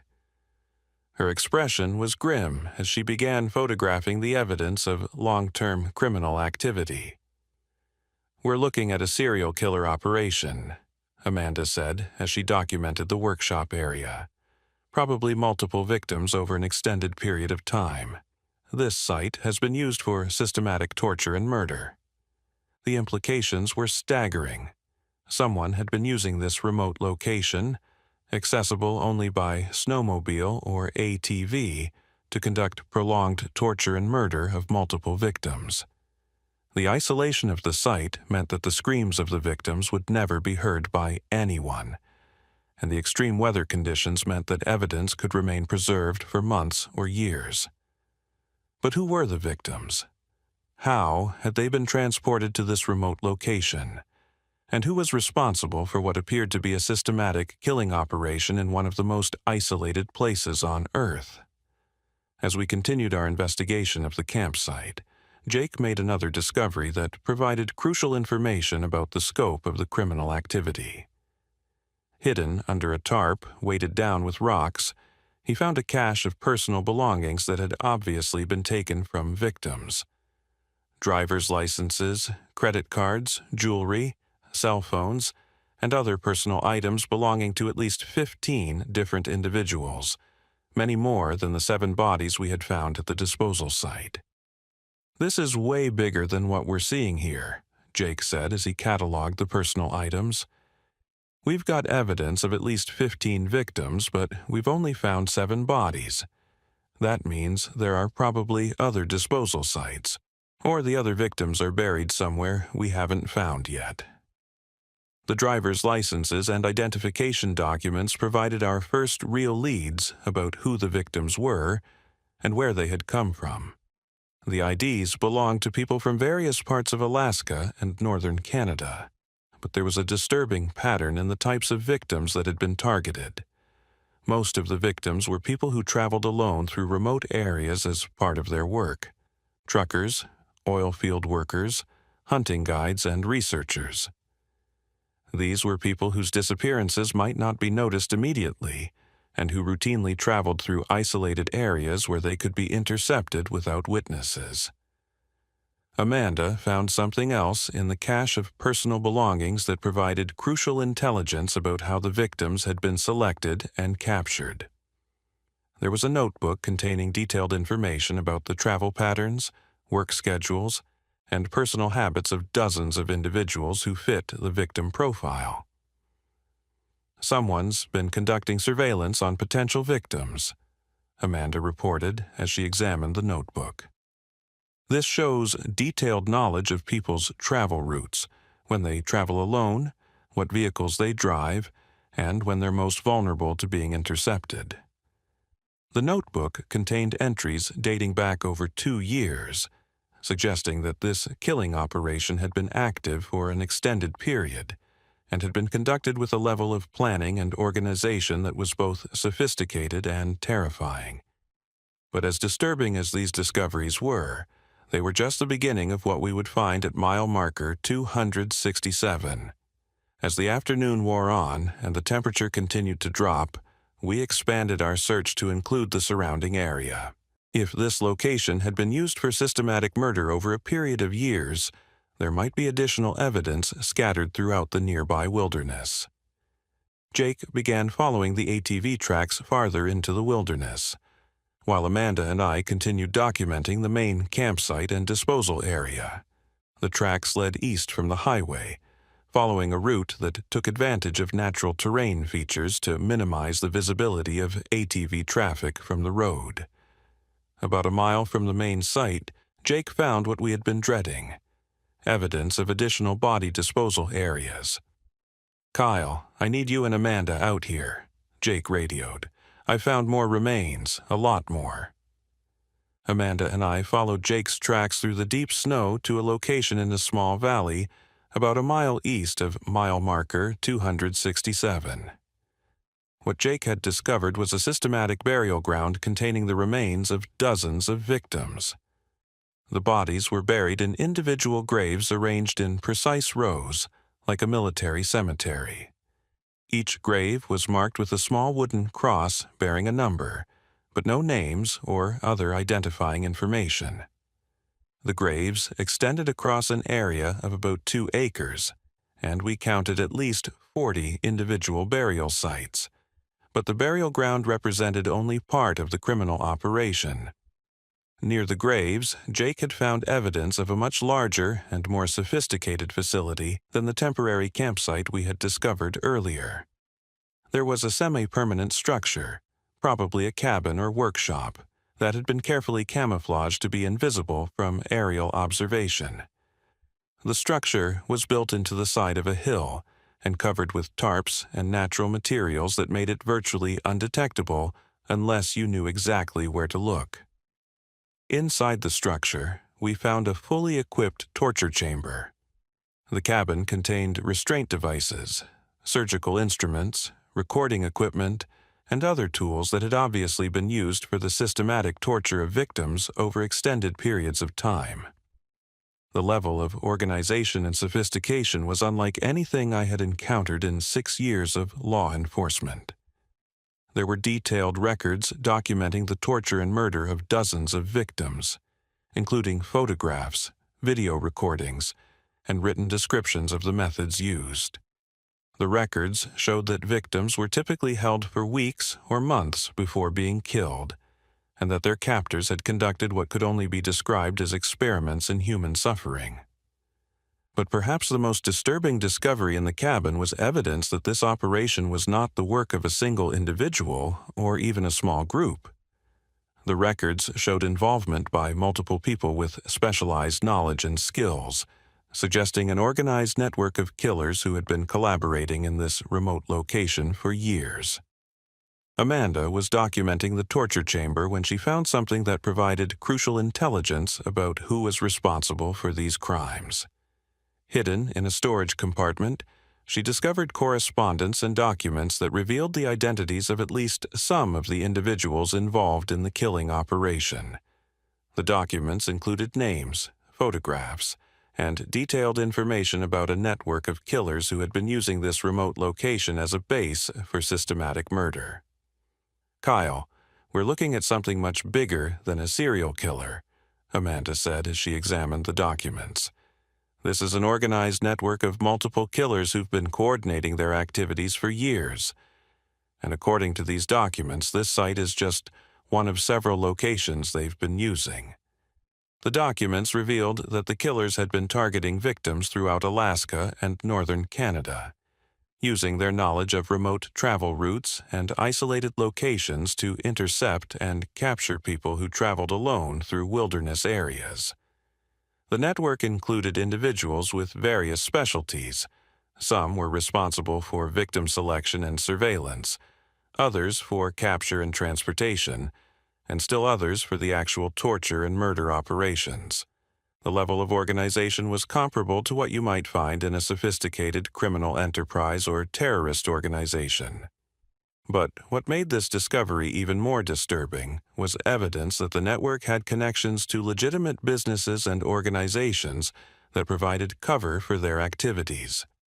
Several of the individuals identified in the documents worked for transportation companies, oil field services, and other businesses that operated in remote areas of Alaska.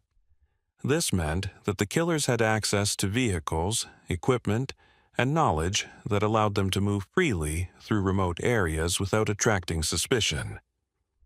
They could transport victims and supplies using company vehicles, and their legitimate business activities provided perfect cover for their criminal operations.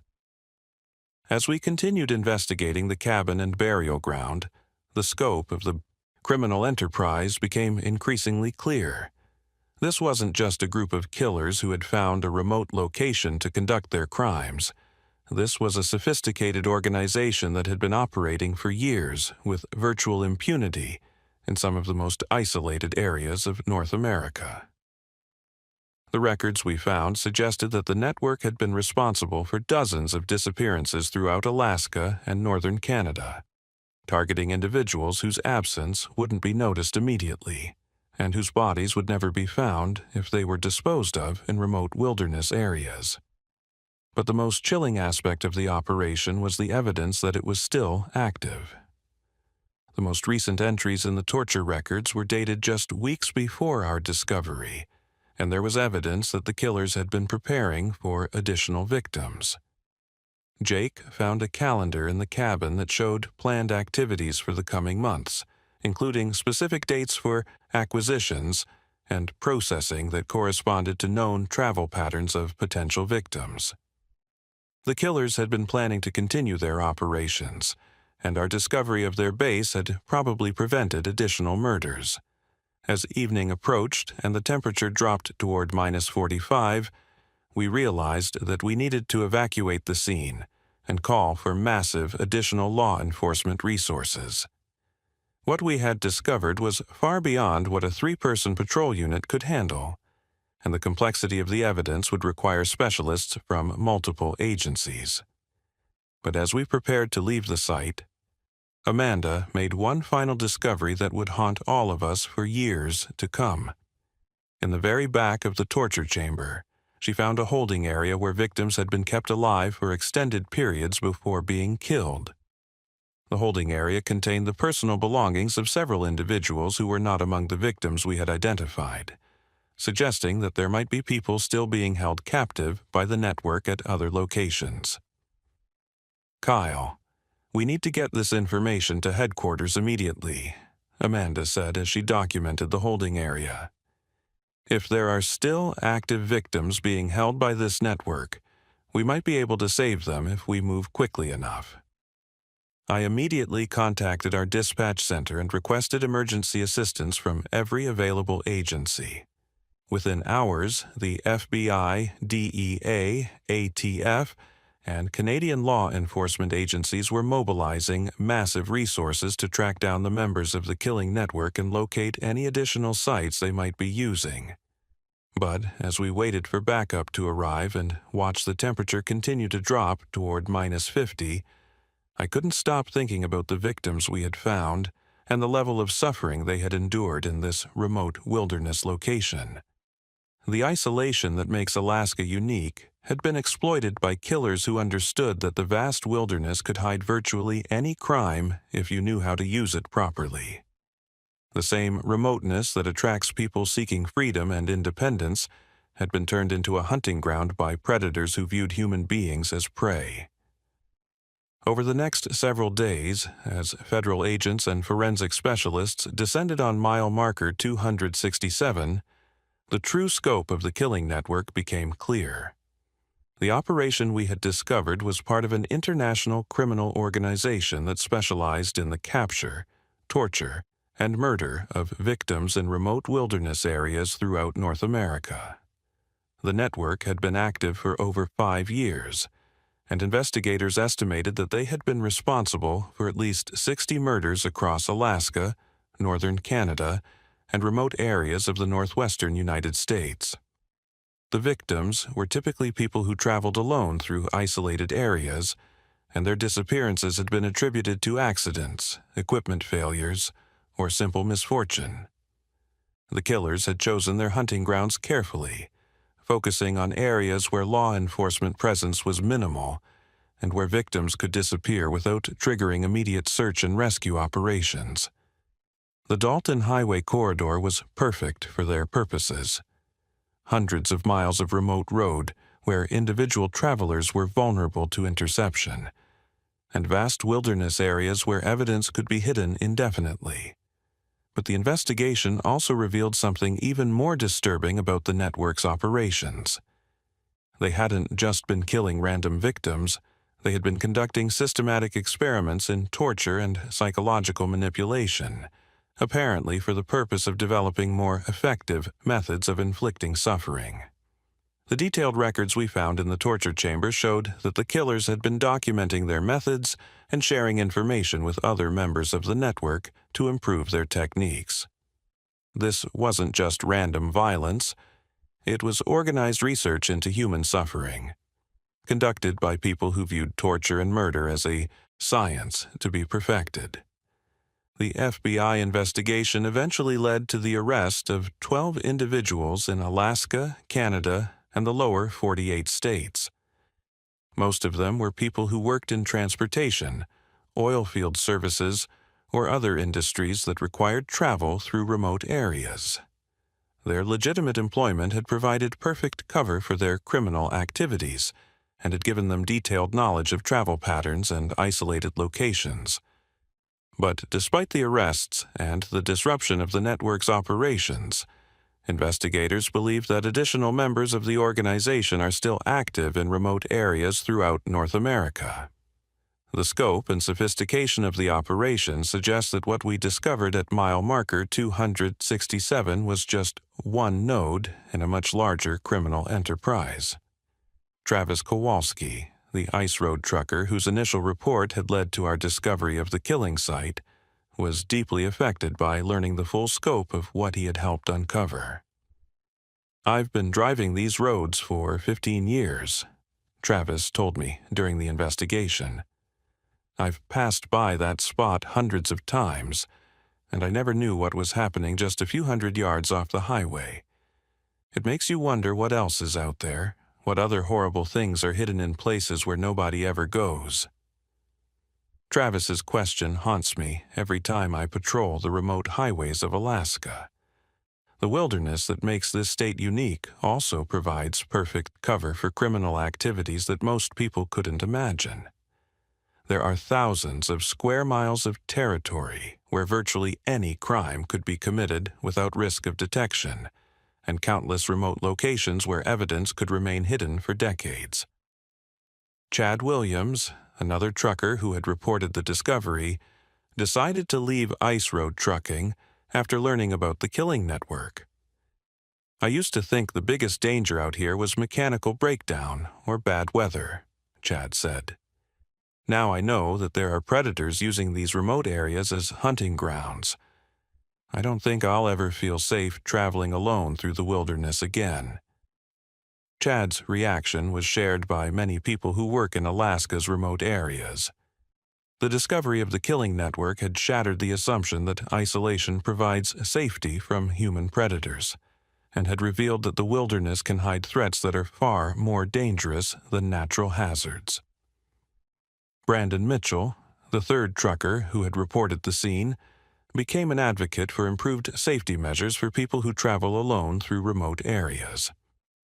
We need better communication systems, check-in procedures, and emergency response capabilities for people who work in isolated locations, Brandon said. This network was able to operate for years because victims could disappear without anyone knowing they were missing until it was too late to help them. Brandon's advocacy led to new safety protocols for trucking companies and other businesses that operate in remote areas of Alaska. But the fundamental challenge remains. Alaska is simply too vast and too sparsely populated for comprehensive law enforcement coverage, and determined criminals can still find isolated locations where they can operate with minimal risk of detection. Dr. Crystal Peterson, the forensic specialist who had documented the evidence at mile marker 267, was profoundly affected by what she had seen at the torture site.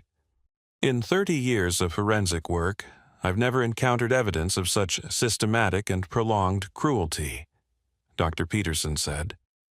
The level of planning and organization that went into these crimes suggests that we're dealing with individuals who have completely abandoned any connection to normal human empathy. Dr. Peterson's analysis of the evidence helped investigators understand the methods used by the killing network and provided crucial intelligence for tracking down additional members of the organization. But her work also revealed the true scope of the suffering that had been inflicted on the victims over the years the network had been operating. The investigation eventually revealed that victims had typically been held captive for weeks or months before being killed, during which time they had been subjected to systematic torture designed to maximize their psychological and physical suffering. The killers had documented their methods in detail, apparently for the purpose of sharing techniques with other members of the network. Amanda Walsh, who had been my partner during the discovery and initial investigation, struggled with nightmares and anxiety for months after the case was closed. I've seen a lot of crime scenes in my career, Amanda told me, but nothing that showed such deliberate, organized cruelty. The fact that this was happening in Alaska, in places I thought were safe, has changed how I think about this state and about human nature. Amanda eventually transferred to a different assignment that didn't require travel to remote areas. The discovery at mile marker 267 had convinced her that Alaska's wilderness harbors threats that are far more dangerous than anything she was prepared to confront on a regular basis. Jake Sullivan, who had been the third member of our team, left Alaska State Troopers 6 months after the investigation was completed. "I got into law enforcement to protect people," Jake said when he submitted his resignation. "But this case taught me that there are some threats so sophisticated and so well hidden that we can't protect people from them. There are predators out there who know how to use Alaska's remoteness better than we do, and that's a reality I'm not equipped to deal with." Jake moved to a smaller state where law enforcement could provide more comprehensive coverage, and where the isolation that enables crimes like those we discovered at mile marker 267 doesn't exist to the same degree. The federal investigation into the killing network continued for over 2 years, ultimately revealing connections to similar criminal organizations operating in remote areas throughout North America, Europe, and Asia. The network we had discovered was apparently part of an international enterprise that specialized in exploiting isolated locations for systematic torture and murder. But despite the extensive investigation and the arrests that resulted from it, law enforcement agencies acknowledged that they probably disrupted only a portion of the criminal network. The sophisticated organization and international connections suggest that other nodes of the network are likely still operating in remote locations where detection is unlikely. The case also revealed significant gaps in law enforcement coverage of Alaska's remote areas. The killing network had been able to operate for years without detection, because there simply weren't enough law enforcement resources to monitor the vast wilderness areas where they conducted their crimes. Efforts to improve coverage of remote areas have been limited by the practical realities of Alaska's geography and the costs associated with maintaining law enforcement presence in locations that are hundreds of miles from the nearest town. The state's limited budget and small population make comprehensive coverage of remote areas essentially impossible. 3 years after the discovery at mile marker 267, I continue to patrol Alaska's remote highways, but with a very different perspective on the dangers that exist in the wilderness. Every time I respond to a call in an isolated area, every time I investigate a vehicle breakdown or missing person report, I find myself wondering what other criminal operations might be hidden in locations where law enforcement never goes.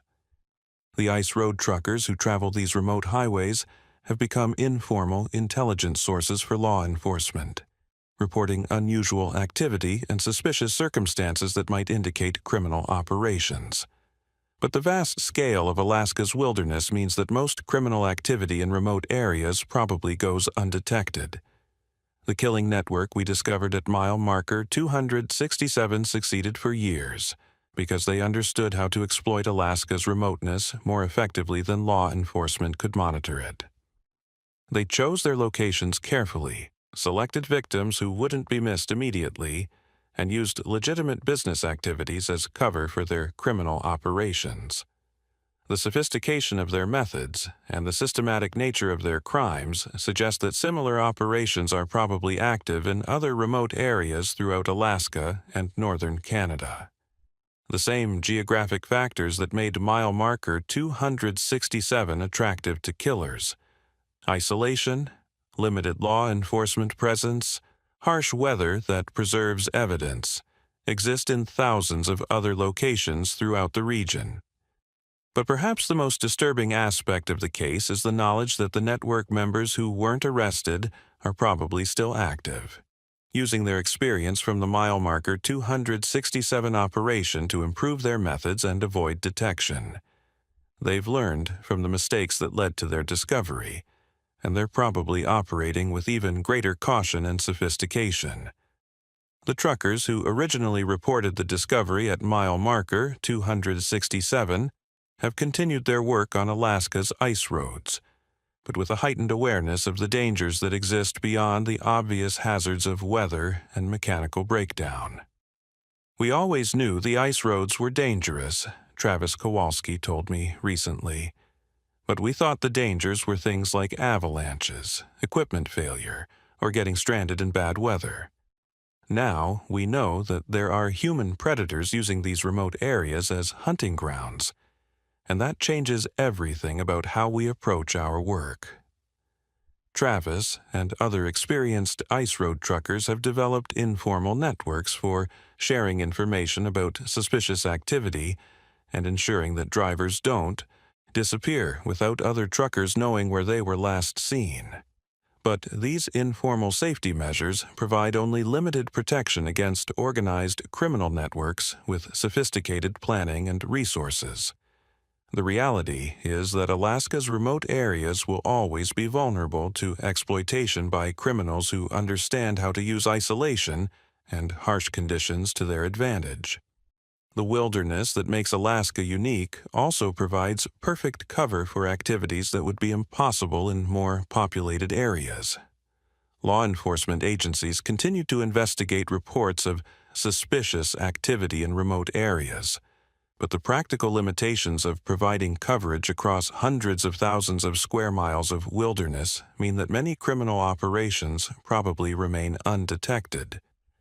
The case of the mile marker 267 killing network serves as a reminder that some of the most dangerous criminals are those who are intelligent enough to exploit geographic and logistical advantages rather than relying on violence or intimidation alone.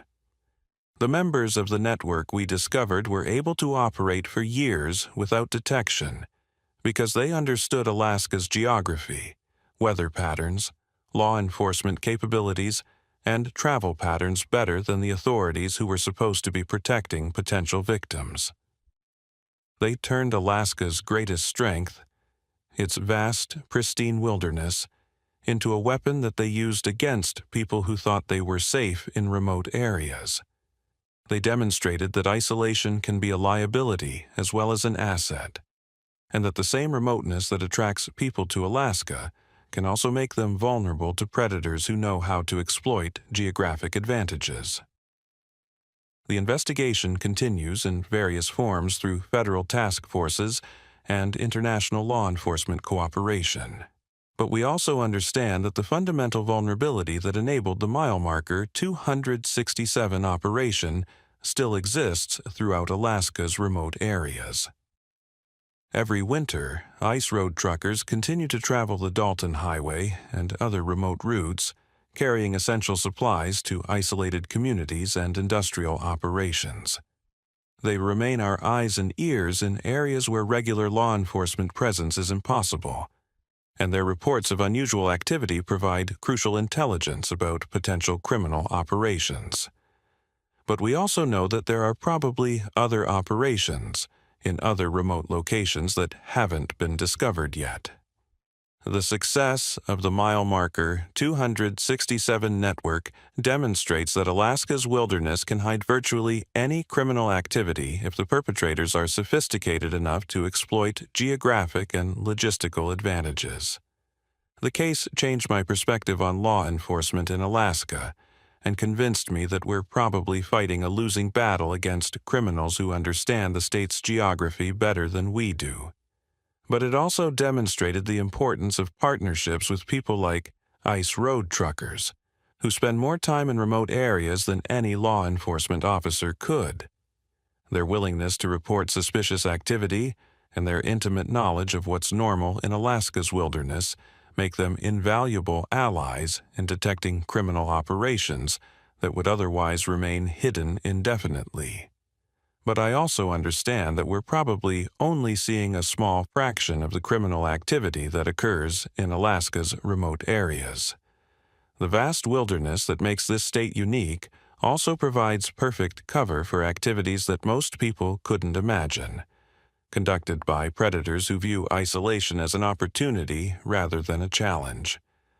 Every time I patrol the Dalton Highway or respond to a call in a remote area, I think about the victims we found at mile marker 267 and wonder how many other people have disappeared into Alaska's wilderness without leaving any trace for law enforcement to follow.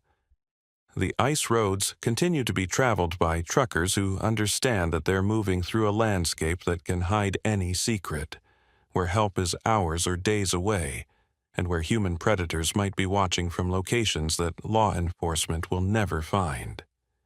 And in that vast wilderness, the balance between the freedom that isolation provides and the vulnerability that remoteness creates remains as precarious as ever.